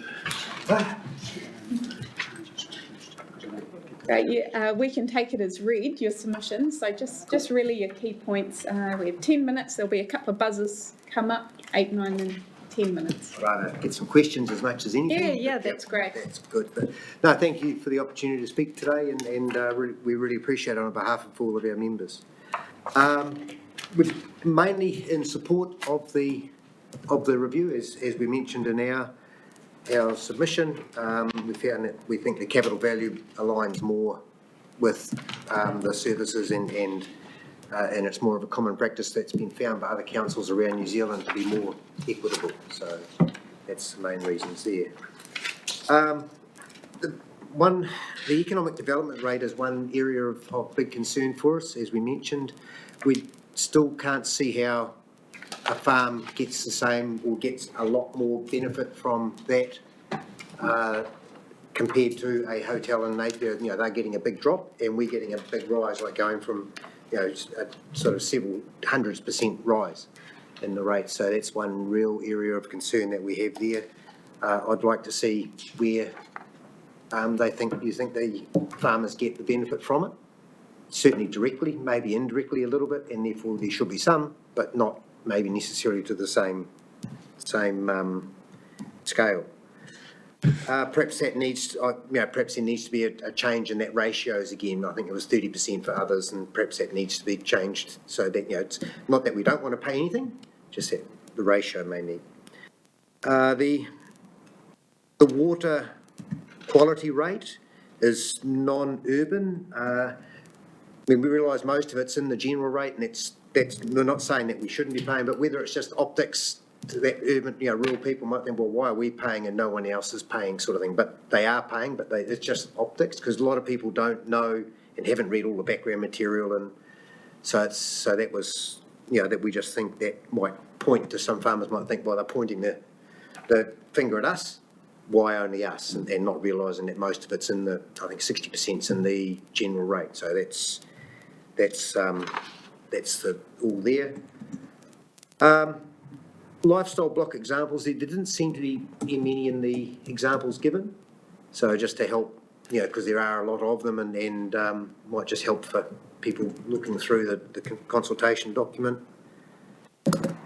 And clarifying why the river and stream maintenance rates for the different rivers, I think Prongahau, Wairoa, and about half a dozen others, have been put into the general rate rather than being kept separate in their own rating like they were, where all the other schemes have got their own rating, like the Karamu and the like. So just wondering why that's been pulled into the general rate rather than being kept separate. I think part of that is, if you've got separate categories, you can understand where your rates are going. So it's as much the general rate is a big pool, and people really want to know what's happening to their rates. And if it's got some of those categories there, it might be helpful for them. We support maximising the uniform annual general charge to up to closer to the 30% than the 20%. I think we mentioned, from what we can gather, and that information will come out when the long-term plan's actually released. We realise that. So, you know, just urge you to keep that as higher as possible, as well as general fiscal responsibility and you know, taking a really good look at whatever the councils are doing to keep what everyone has to pay to you know, we need the services done, we understand that, but we just need to make sure that ask you to be careful with that. The rates remission postponement policy, we generally support it, but there may be, especially where policy on vines and trees may be needed, especially if they're damaged and the like. So that's, you know, some of our horticulture, you know, they aren't members as such, but they are closely aligned with us, and often many people have a multifaceted business with some of them in there. That's the main comments I've got, and if there's any questions. Yeah, thank you, Jim, and just commend you on addressing each of the proposal questions, because cumulatively they do have an impact, not just the LV to CV. So thank you for recognising that. Open it up for questions. Councillor McIntosh. Thanks for your submission, Jim. I just had a general question, and it relates to quite a bit of the feedback we've had, which says, hang on, cockies, especially pastoral farmers, get a lot of benefit out of stuff that regional council does. So how come farmers are, broadly speaking, paying less and urban dwellers are paying more? And we're just interested to know what your response to that is. Perhaps in the past, urban haven't been paying enough and rural have been paying too much. So yes, we do get services, but so does everyone, especially when you come to flood schemes. Biodiversity Fund, that's been recognised with doing pest control in urban areas, get some really good benefit. Like people in Napier have said they've seen some really neat benefits with the bird life and the like coming into town, where that was not being paid for by the urban people before, but now it's part of the general rate and they will be paying some of that. So there are things that that the farmers haven't been getting or have been paying for, but not necessarily getting as much benefit out of it as well. But it's overall, has the system in the past been fair? And we don't think it has been. And especially when you look at economics of farming systems at the moment, and with what's happened with Gabriel in a lot of areas, that's been hit pretty hard as well. Questions? Councillor Harding. Sure, Chair. Thanks, Jim. Look, I just want to go to 1.3 on your submission. And you mentioned this is the introduction. And you say that farm properties generally face much higher rates than urban, despite their distance from most council services and infrastructure. I just want to suggest that that might be something that might be a comment more directed at Hastings District Council and the Regional Council, because I think what happens is in practice we deliver the services to you. That should actually have been taken out of there. That was one initial part of it, so I apologise for that. That wasn't really, that was supposed to be amended and wasn't. And we have quite a lot of criticism about the number of vehicles that get parked out there that come and service you. So we do realise tell us if that, we need to take them away. That was an error, sorry. I apologise for that, and no, that is not a correct comment. Thanks, Jim. Lovely to see you. Well picked it up. Any further questions? Councillor Foley. Yeah, thanks, Jim. It's quite a significant change in here for rural ratepayers, particularly your members, Jim, but we didn't get a good, significant response from them. Do you want to comment on that? I think a lot of them leave it up to Federated Farmers to do the job for them because, as I said, there's hundreds of members in Hawke's Bay going right from top to bottom. So they must probably believe that we do their advocacy on their behalf. And it's been swamped by consultations and just busy like a lot of business owners and it's not a high, probably not a high priority on a lot of people's list at the moment, rather than just keeping on trying to make a living and run their properties. But yeah, that's always a concern. How do you get that better? I'm not quite sure. Point. Are there any further questions for Jim? I just thank you and appreciate your time and your submission. Thank you. Just as well tuned up here. We might actually take a 10-minute break, everyone. We have 3 more submitters to go. They are not here yet. So councillors, we have a cup of tea and afternoon tea down the hallway at the end door for us. And invite our guests staying if you need to. The study is just down the hallway. There's some tea and coffee at the back for you, so please help yourself.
Welcome back, everyone, to our submissions. I'd like to invite from the Hastings District Council, CEO Nigel Bickle. Please come to the front. Kia ora. Yeah.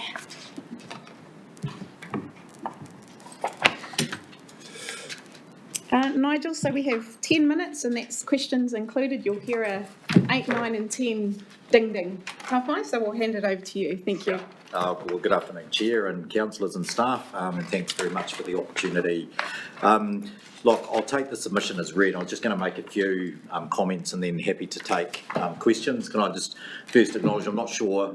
We tend to go in local government a long time between drinks in terms of reviewing these sorts of policies, and they're never easy because they're inevitably complex. So I just want to acknowledge, as we did in our submission, that it was a really, we thought, very thorough and considered piece of work, and the challenge is always having a basis on how to equitably sheet the costs of your sort of activities across the ratepayers and beneficiaries of your function. So I just wanted to acknowledge that we thought it was a really thorough piece of work.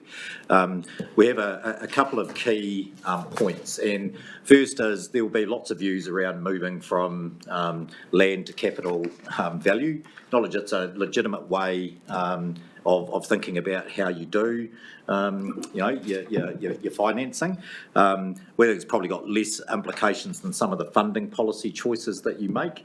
But on moving from land to capital, we think one of the unintended consequences of your work is that you didn't think about the capital value of public utilities sitting on land, and we have significant valuable assets, particularly in the Three Waters space, and don't believe that it would have been your intention at all, given it imposes no impost on the regional council or your activities, to see basically putting on the 4 territorial authorities in the region what would be significant rates increases associated with those, the value of those utilities, and have had a submission come in from the 4 chief financial officers of the TAs that basically set out some ways that you could think about that.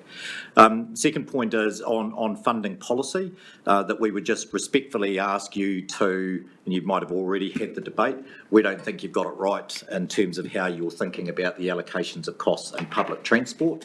Our view is the current policy, which is largely sheeted to the urban populations of Hastings and Napier, are the beneficiaries of public transport, not the wider communities of the broader Heretaunga plains, and we just think you need to. We would respectfully ask that you consider whether trying to spread the public transport costs over that much wider area is actually fair. And the last point, and probably the key point, is whilst we recognise it's probably been a long time since you've reviewed this policy, we just have a question about whether it's the right time now to implement it, and it's how this sits alongside.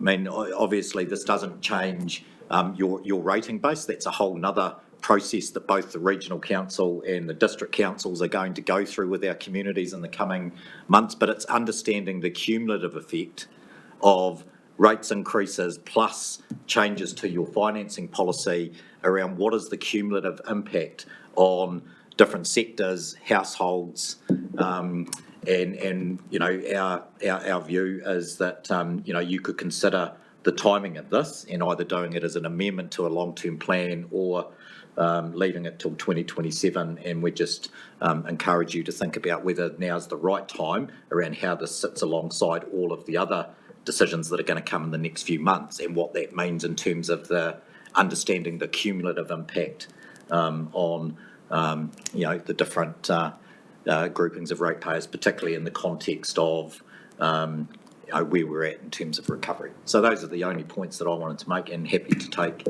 any questions, but thank you for the time. Thank you. And yeah, really take a note of the 3 main points for us to consider in our deliberations. And some of our staff can give us advice, such as the utility charge that was unforeseen. We'll make sure that advice comes to us in deliberations. Thank you. Questions? Councillor Sears. Thank you. Through you, Madam Chair. Thank you, Nigel, and it's, I suspect, even nicer for our staff than us to hear that you've read through the policies and seen the work and attention that's gone into writing those, but also the work in the last 18 months and trying to bring them forward. So thank you for taking the time to acknowledge that. I just have a question about the deferral, which I hear and understand, but what I don't understand is if you're generally in agreement that the proposals, taking the passenger transport out, are right around the principles and policy drivers, why a deferral would make any difference. That if we're leaving them where they are, quite possibly they're sitting in an unfair balance anyway, and waiting 3 months, I don't see the relevance of a deferral. Yeah, so I guess the thing is, as the world stands today, you're proposing to, in terms of taking your current costs across your range of activities, and as I understand it, not as well as you do in terms of 18 months of work.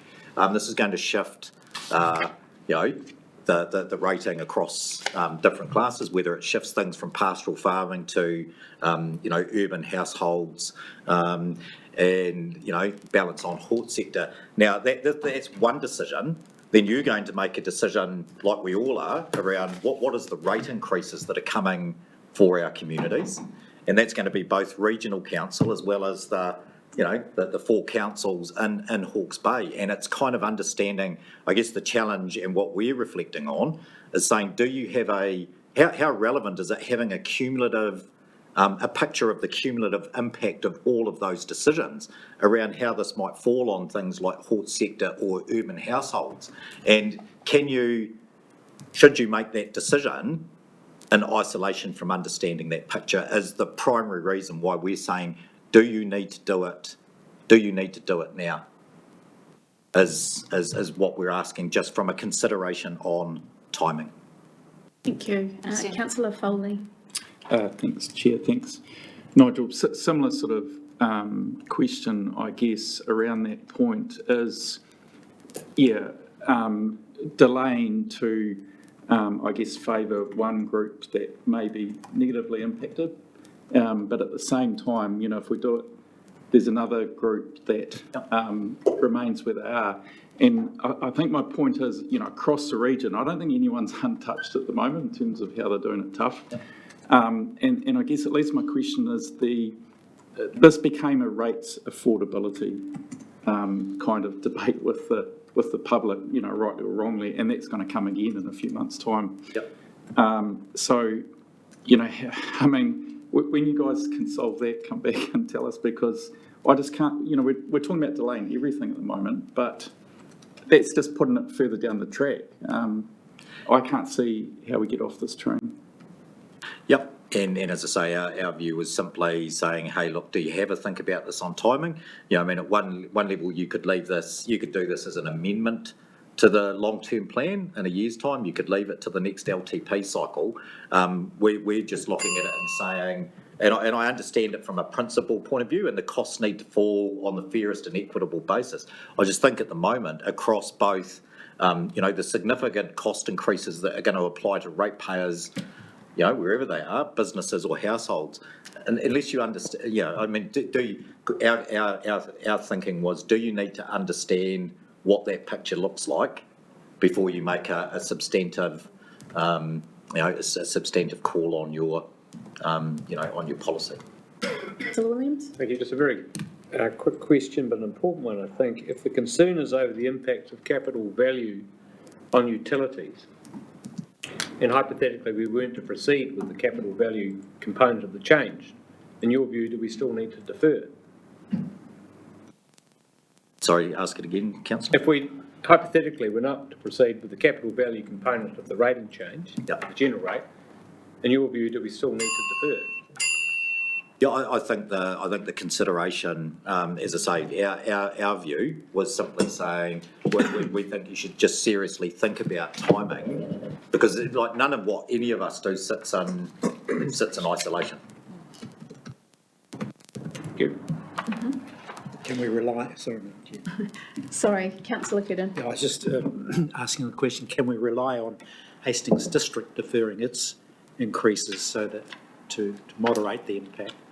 Yeah, well, I mean, I think we're talking about two different things here. There's a separate process that you're going to go through with the community shortly, like we are, that isn't about the revenue and financing policy. You're talking about how you apply your current costs to the different ratepayers.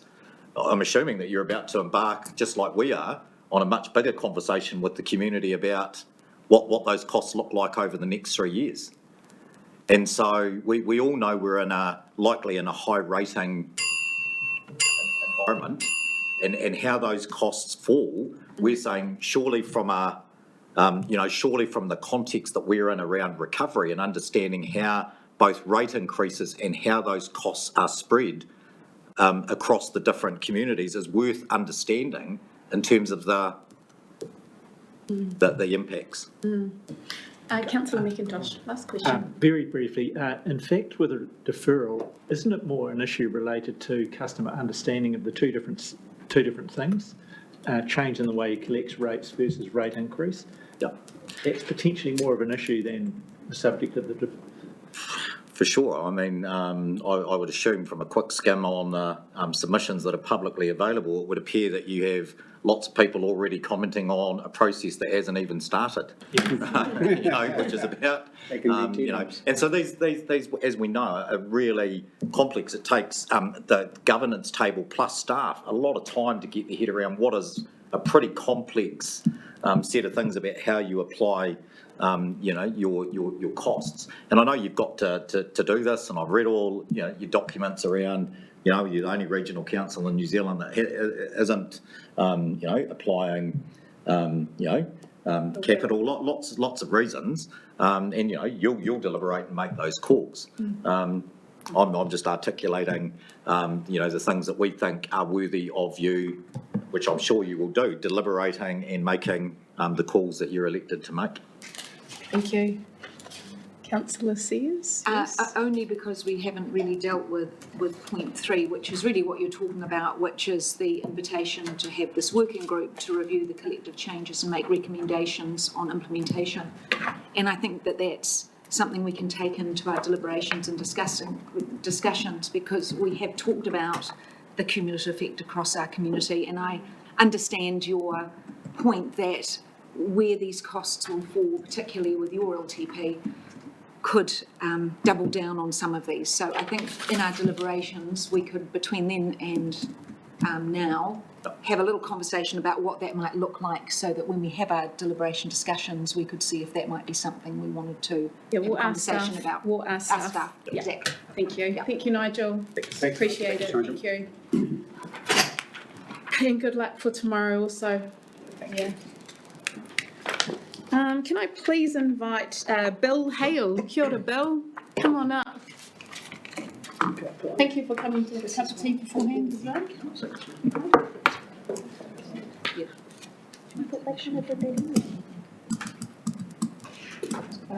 Bill, we'll take your submission as read and just add any key points you'd like to in terms of our proposals. Okay. And if you'd like question time at the end, you'll hear the dinger 8, 9 and 10 minutes.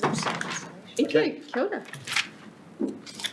Tēnā tātou, ko ārānea te whakapāparangi mai, ko takapau te koanga, ka mihi o ki te manga ko Ruahini, ka mihi o ki te awa ko Makeretu. Tēnā kōrua, tēnā kōrua. Tēnā tātou.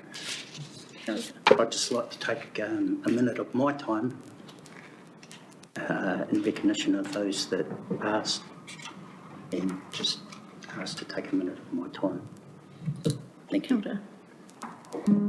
During Gabriel.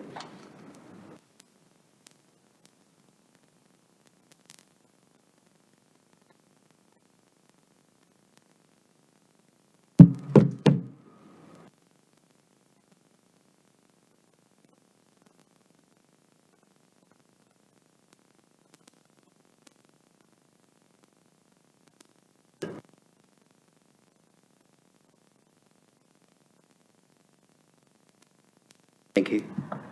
I just want to congratulate the council on the works done so far in virtual biodiversity and pika swamps. the benefits that they've brought about for Brown Rigs and for Ben Libby, the agritourism venture in that Wanstead area. My area, we benefit from the flood protection above our township, above our village, which, and especially in my case, where we're on the side of the village next to a waterway, it takes the water away under the State Highway 2, and it worked really well during Gabriel. So I want to acknowledge that for us. However, a neighbour that I have a long-standing working relationship for in the agricultural area, he had a lot of his good farmland taken by the increased flow, and I'd like to ask that council consider some of the silt from here down our way at Takapo for that particular person to maybe reinstate some of his farmland. So those things work well for us. I'm concerned about the continued loss of Māori to the Prongahaua and Mākiratu rivers, and I believe that although you're planting maps on your website, they promote the planting of pines. We've seen what pines in the clear felling operation for harvest in the short term and the short term gains and capital value. We've seen what they've done all the way up the coast. So really think that those mappings should consider Indigenous plantings near to waterways, because they are the best for keeping the waterways safe. And if you look around in the Norsewood area where the Manawatu starts near us as well, those rivers that had Indigenous plantings were, and I'd like the council to consider supporting that. Our town's become an RV and caravan park, pretty much, and that is because, the equity of the lower income, the people that support the agricultural and silvicultural businesses that are gaining from this proposal, they struggle to afford the ethnic minorities down in our village of Takapo. They struggle to afford new housing provision. So it's becoming more and more a caravan park, in my opinion.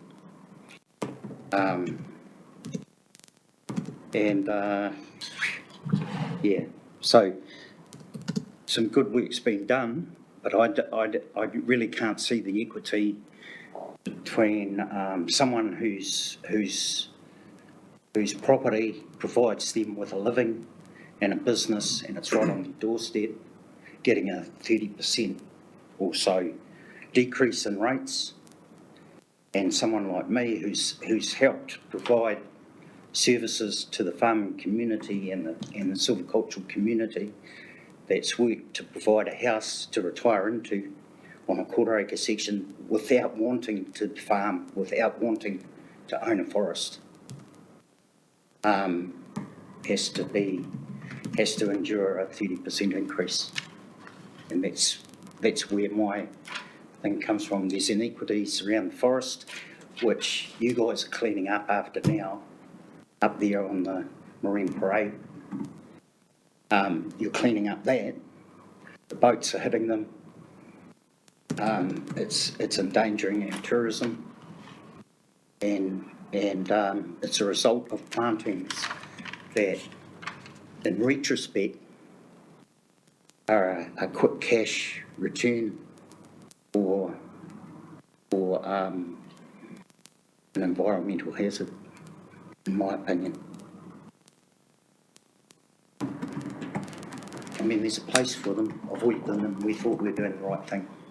But yeah, that's And I don't see why a 600 hectare forest in Wairoa should have a rates reduction of 75%, while somebody who's got a retired to Havelock after working their life out should have to endure a 30% increase, 20% increase in my case, or a bit over. So that's why I'm against the proposal. You guys have taken 18 months over it, and I'm told we've been given 8 weeks to form a submission and our opinion. If you've read my submission, and I'm already being rated on capital value anyway, on my property, my property that I already get capital rated by the District Council. That's, you know, if my capital value increases by 400%, which it has done in the last 4 years, all of a sudden I'm getting stung. And I've lost, through COVID and other circumstances, I've lost 2/3 of my income already. So that's why I'm against it. Okay? It's mine. I'll take questions now. Kia ora, thank you, Bill. Really appreciate you painting particularly a personal picture for us. Really appreciate that. And what I heard was consideration for forestry in terms of some changes, but also the land value to capital value, your real concerns there. So thank you for sharing that. Do we have any questions for Bill? Kia ora, Councillor Harding. Kia ora, Chair. I can through the Chair. Thank you, Bill, for your heartfelt presentation. Look, I just wanted to take you to a couple of words in yours, and it's a question of double dip. So this theme of the perception that, or perhaps your reality that in us going from LV to CV for general rate, that is a form of double dipping. Can you explain your point of view on that, please? Whenua and awa, your main business, in my opinion, is to do, I mean, HBRIC has capital interests that they manage separately from council with funds that we've helped supply. And that's good governance, and I think that's good. But at the same time, your main concern is with whenua, and that's what you should be rating on. Thank you. Kia ora. Councillor Foley. Thank you, Chair, and thanks, Bill, for your submission. Just go back to your actual written submission again, and just struggling with that final comment about calling for certain councillors to stand down based on a pecuniary advantage. Yes. I mean, isn't that, I mean, we're here making decisions all the time that could apply. So how does that work, you know? There's a 2% separation, I guess, Will, and that's, you know, in a small country like ours, you're going to have people that have got interests in things that they can push their interest and agree with policies that help their interests. And this one would certainly help farming, and that's why Federated Farmers is so adamant that they support the policy. And forestry is another one. I mean, they're going to get something that they can put in their back pocket at the end of the day in reduced fees to the council. Yeah, I'd just like to add to that I am, and my colleagues will probably agree that I am very particular on conflict of interests in declaring those, and we did so at the start of the hearings, just to give you confidence that around this table we make decisions on behalf of the region as best as we can. Yep. So I just want you to walk away with that confidence. Are there any other questions? There are none. Thank you so much, Bill, and appreciate the 1 minute that you. Hopefully it hasn't been to the detriment of your submission. No. Thank you very much. Thank you. Right. Kia ora. I think we have our last submitter here, Alma. Thank you for coming in a little bit earlier as well. It's perfect. I wasn't wasn't aware that I'd be asked to speak. I've only just discovered why I'm actually here. Would you come up to the front? If you want.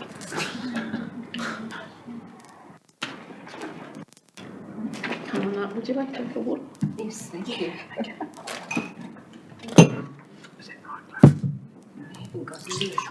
That's okay. Oops. Not totally spilled that. Sorry.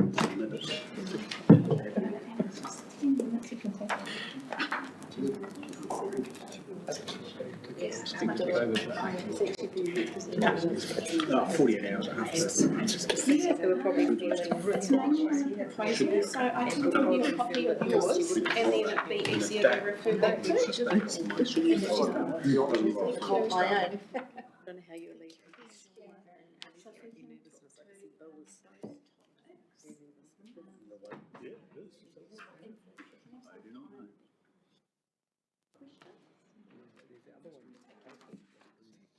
Hello, everyone. Talk about being thrown in the deep end. I thought I was going to have a little private chat with the man in the office. So pleased you're here. Or you can still, if you want to, if you're sitting over there. Yes, well, hence the fact I didn't even bring what I had sent in. I was concerned as a pensioner, and there's a lot of us around now, on the moving of the general rate from the land value to the capital value. I'm not sure how it works, how the planning is for this, but I do know that if it's worked on what I actually paid for my property, the valuation would be 3 times as much as the land value. So I'm at a loss to know exactly how you're planning to do this. I also know that the capital value is determined by the highs and lows of the property market. And I mean, I'm one of 4 units, and we've all paid at different times exceedingly different prices for our property, yet we're all on the same block. So I would actually like somebody to explain to me how they work that out so that it's fair for everybody. It's very hard when you go onto the website. I've scrolled through for hours and read lots of stuff and was none the wiser at the end of it all. So it'd be good today if somebody could clarify a little bit on that for me. And we are facing increasing living costs. I mean, with the cyclone, that's beyond everybody's scope, councils, governments, everybody. I've been in Australia where we've been through cyclones before, so it wasn't new to me. However, it's a huge cost, but it's not something that I feel we can bear. I'm not adverse to paying extra for a clean-up to help with that, but I just think that, you know, to increase costs on people with very limited fixed incomes is very, very difficult. And it's not just one cost, because as you're aware, everything's going up, all our living expenses, our insurances are going through the roof. My rates went up last year, I'm now facing them going up again. Everywhere I turn, I'm thinking, how am I going to make this money spread? So I think most pensioners are in the same boat. They're a little bit afraid of, where do we go from here? What can we do to help? And I've been talking to friends of mine, and the first thing they've looked at is dropping insurance, which is not what I would personally do, because when you need insurance, you need it. But that, because it's such a big expense, that's one of the first things people tend to say is, well, we'll just cut back on our insurance cover. And I know a lot of them have already done it. And with insurance too, the cyclone has raised the fact that people at Estdale may have to pay for the demolishing of their buildings, which most of us with our insurances hadn't really thought of. We thought of cleaning up, but not demolishing. So I am now going to have to go back and have a look at my insurance policy and see if it actually does cover, you know, the demolishing of a building, because if this is going to be something we're faced with, we need to know. So that was just my basic concern, was our living cost and fixed incomes. And I definitely do know, having been through cyclones before, just how tough it is to be able to get everything done when there's flood damage in houses and problems. It does take a very long time. And on the surface, within 6 months, people think, oh yes, we're back to normal.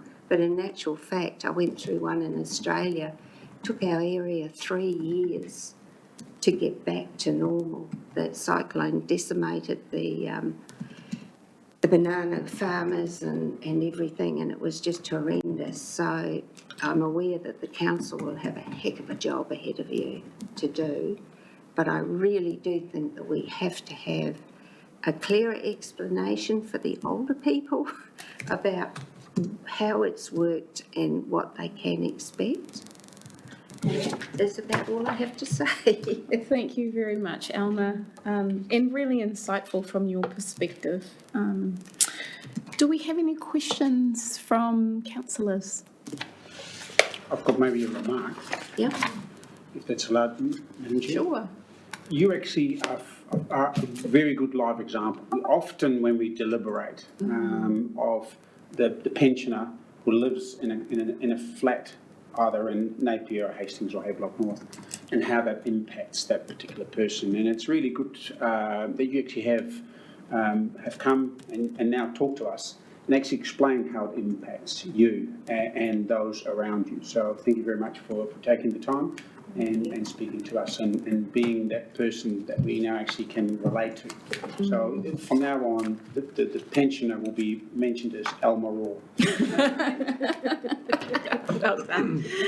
I just have something else I'd like to ask, and it's nothing to do with my submission, but having lived in Australia for 45 years, where water is very, very short, and knowing the water problems that we have, I was wondering, is there any policy anywhere to have water tanks go up with new subdivisions and a system for water tanks to go into private properties? Because I've got a 250 litre little tank I've put in myself for the garden. I'm looking at further down the track getting a bigger one.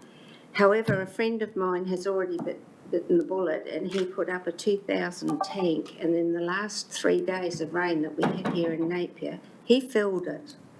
Now, with our water conditions and the problems we have, with earthquakes, you've got to have access to water. I really think that maybe in the future somebody should be looking at water tanks. Thank you, Alma. Councillor Foley would like to Alma, could I just ask you a question? Would you like to stand for council next time? I reckon you do a far better job. Councillor Harding? Kia ora, Chair. Look, thank you, Alma. That was fantastic. And you're the only person who really without business links or not in the situation of being retired that's presented to us. So it's been really valuable. You asked us a question. One of the things you wanted to do today was to understand how it impacts on you and make some sense of this move from land value to capital. Yeah. And this question about different people, your neighbours coming in at different times. We've got staff here. I think someone could actually answer some of those questions. Yeah, so Beth, we've already organised Beth to come and speak with you, Alma, lovely. to understand that better. Okay, So thank you. Absolutely, so we'll connect you. Because then I can pass it on to all the rest of the senior citizens that I mix with. You ready, Beth? But that would be lovely if you could help me with that. Yeah, absolutely. It's impossible to follow on the website. I know the feeling. We really appreciate your time, Alma, and thank you so much for coming in. Thank you.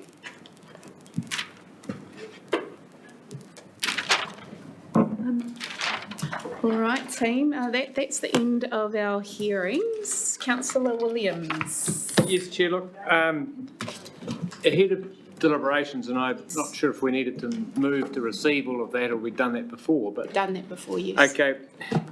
There are some issues that have been raised in my mind as a result of reading the submissions and hearing from the various submitters today that I would like to see covered in the deliberations report we receive ahead of the 28th. And I'm understanding correctly that that's going to be a deliberations in public. Yes, absolutely. And I think it might be appropriate to just raise some of these questions in public. Yes. And to test with Nick whether he thinks it's okay for the staff to look at them. Would it be okay if I just outline those questions? Yes. Okay, thank you. Well, look, there's been quite a few submissions I read that appeared to assume, rightly or wrongly, and that's my question, that if you move from land value of, say, 300,000 to CV of $1 million, your rates are going to triple. And that's where the money grab. You're just tripling the value that you're accessing. And I just wanted to get an explanation in the paper of exactly how that works, because my understanding is we aren't taking any more money, so it wouldn't be a pro rata. It's a different percentage of the capital value than it would have been. But I'd just like to have that explained so that we understand that. I would like to see an overlay of our bus routes on the map on page 15. To the point raised by Nigel and a number of the submitters who said that they didn't support that area change because they didn't see any buses at Bayview or whatever it might have been. I'd just like to have that in front of me for my deliberations. Yes. I'd like to see a sample lifestyle block property. There were quite a few submissions that said, I'm a lifestyle block, I'm not a business, I've just got a house, I'm in the country, I'm being treated as if I'm a business or whatever. So could we have a lifestyle block sample property if it's not already there? I'm sorry if I've missed it. And I know Jim Galloway raised that. And then the final question's the possibly more difficult one. Bruce Bissett touched on this and some other submitters did too. And it's the change to our sustainable, forget LV and CV, it's the change to our sustainable land management, the shifting that of 75%, 25% targeted to 100% general rate. Yes. Would it be possible to see the equivalent of figure 2, the consultation document, and the sample properties, keeping the sustainable management rate at the 25-75 split is one thing, and 2, instead of going to 100, going to 90% general rate rather than 100. And I just want, because there's so many moving parts to all of this, but what I haven't seen is that's a big driver. There's a lot of big numbers come off the sample properties when you go to general rate of the rural ones. I'd just like to see how it all stacks up alongside everything else, but just with those changes, that is to repeat, keep it at status quo for sustainable land rather than going to 100% general rate and 90% rather than 100%. Look, absolutely. What would be really helpful though would be if Councillor Williams, could you just put that in an email? Sure. That last one so that we get that correct. Right. Yeah, it's status quo and 90% rather than 100, but I will do exactly that. Thank you. Thank you. That's an email not just to staff, but it's also us to councillors. Yes. Yes. I want that information. I was hoping that information might be in the deliberations report that we could consider. It's very great. We've been very responsive to the submissions. So I'd like to add 2, please. One is just the management of the utilities charge for our TAs and how that's going to be managed and your recommendations around that. Or has that already been managed? Sorry, I missed that. The utilities charge, I think that there's definitely a way through that. That's okay. And we'll put that in the report. Thank you.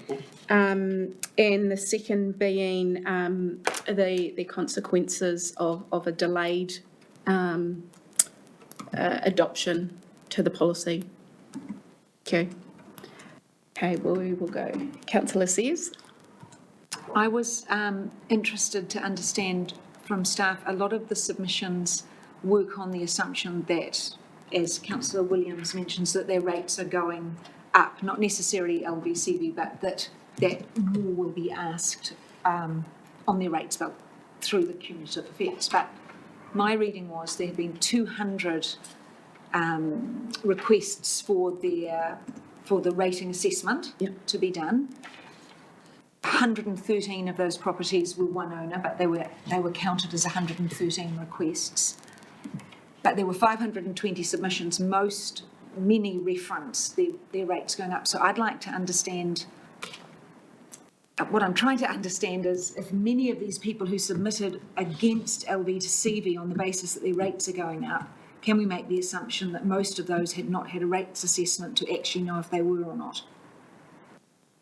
Sorry, it's quite a clumsy question, but it's complicated for me to understand that they're submitting against something on the basis of value when they can't have all had assessments done.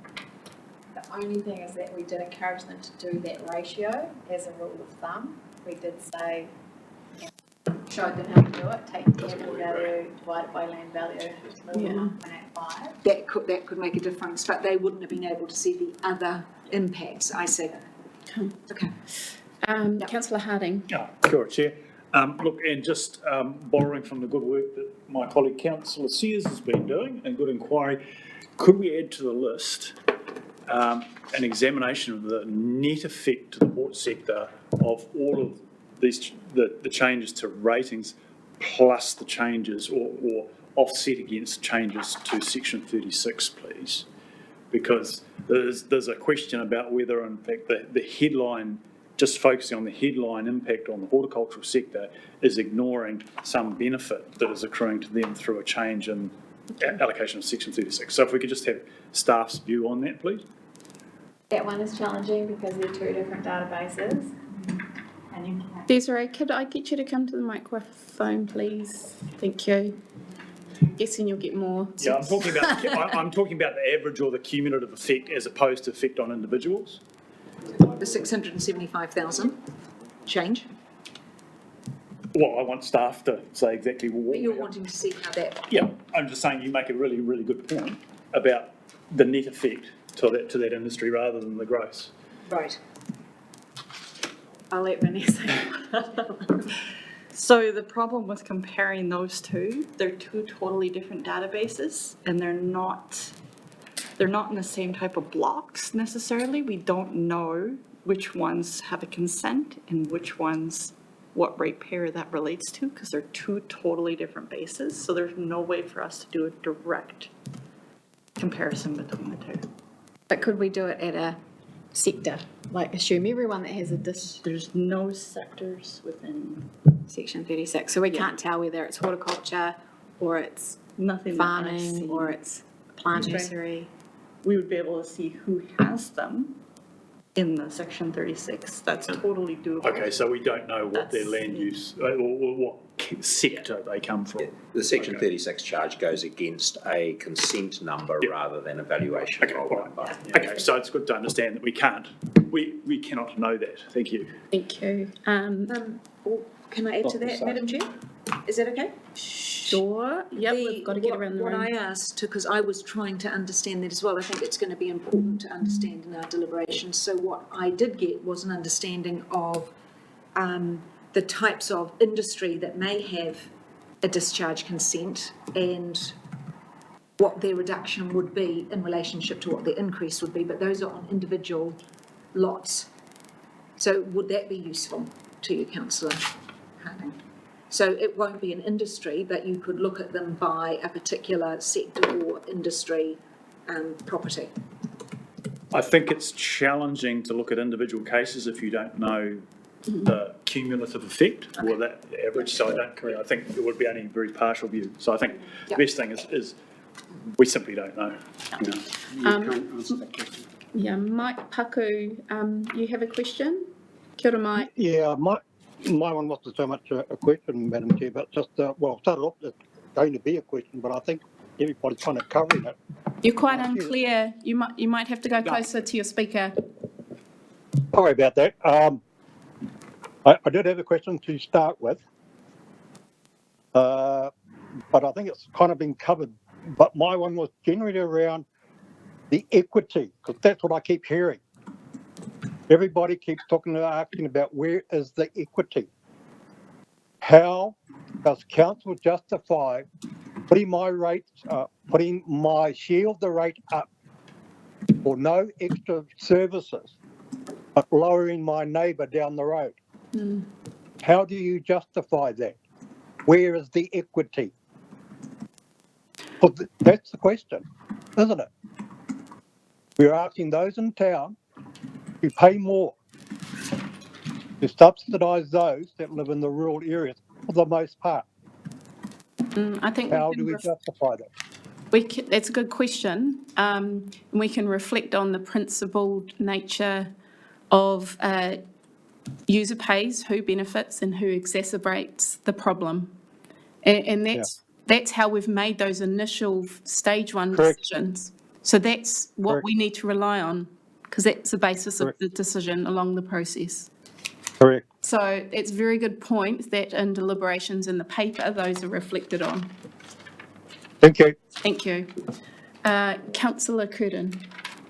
Thanks, Madam Chair. The matter I would like to have some considerable thought put into, and it relates to the second most compelling submission of the day following Elmer's, was Boyd Gross's, and that is the integrity of the rating database and its consequences. In particular, if we could get some further analysis of the references he's made to the rating valuations regulatory system assessment.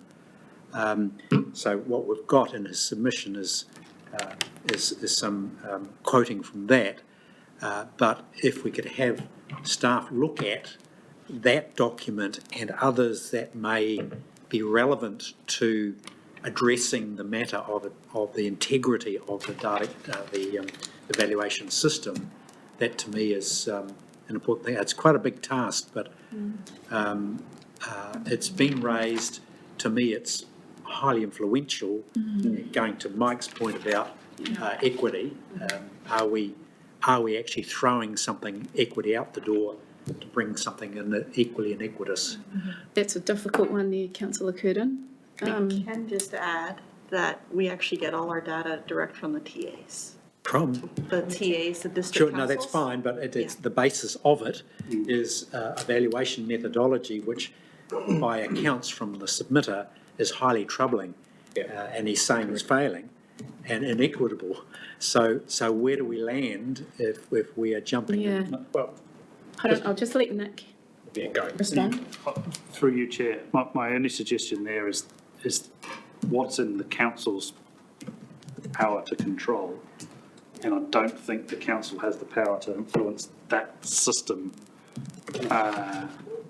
What I think we could do is perhaps ask Philip if he has any comment as an expert. I'm not sure that staff researching that are going to have a particular ability to bring you back anything useful, to be honest.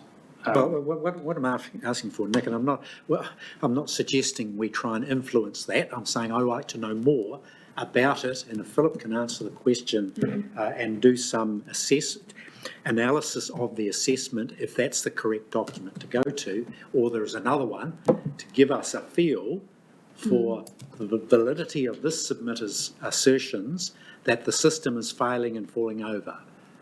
That's the basis of his submission. I don't know whether that's true or not. I think what we can do from now on is it is worth that we have information from Philip included in the paper to what he can provide, and that can help with our deliberations and considering his information he includes. But I do take the point that it is out of our control to influence that, and I'm sure you agree. Yes, but we need to consider it amongst our decisions, right? But doing the whole thesis on how it influences our decisions in the end is probably going to be a hard ask in the next 2 or 3 weeks. So I support that there be some advice in there from Philip into the paper. And is that sufficient for answering your question? I just need additional advice to confirm or deny what's been submitted. Yeah, Chair, my suggestion here was just inviting Phil, if he wants to make any response to the comments about flaws in the valuation system as it affects his opinion, given that opportunity, that would be great. Councillor Rodley. Thank you, Chair. I just wanted to circle back as I missed the beginning of the hui this afternoon. Apologies for my lateness during a very extended journey here today. And I did have a conflict of interest I wanted to declare. I'm a member of Federated Farmers and also the coordinator and admin for the Guardians of the Ruakatiri, and I note that there's an error in their submission which states we manage 63,000 hectares. It's actually 63,000 acres, which is considerably less. But still Acres, what are they? Councillor Roadley. But you're not a trustee. Not a trustee, Thank no, you. but I am a member. Thank you. Right, councillors. That is discussions over. Thank you. Thank you all for your time. Thank you to the staff, the wonderful job you've done.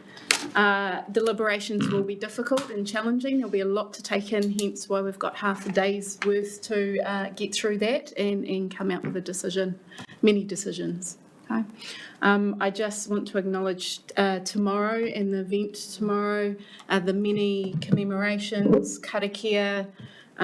So, you know, we will see the staff tomorrow for our morning tea.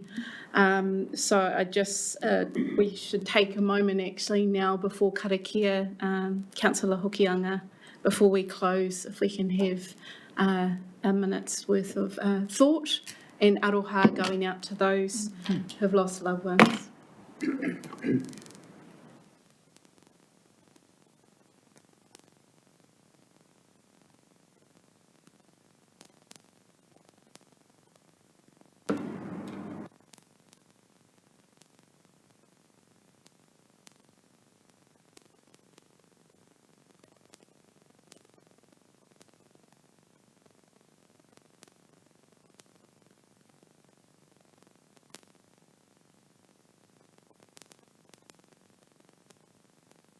Kia ora, Councillor Hokianga.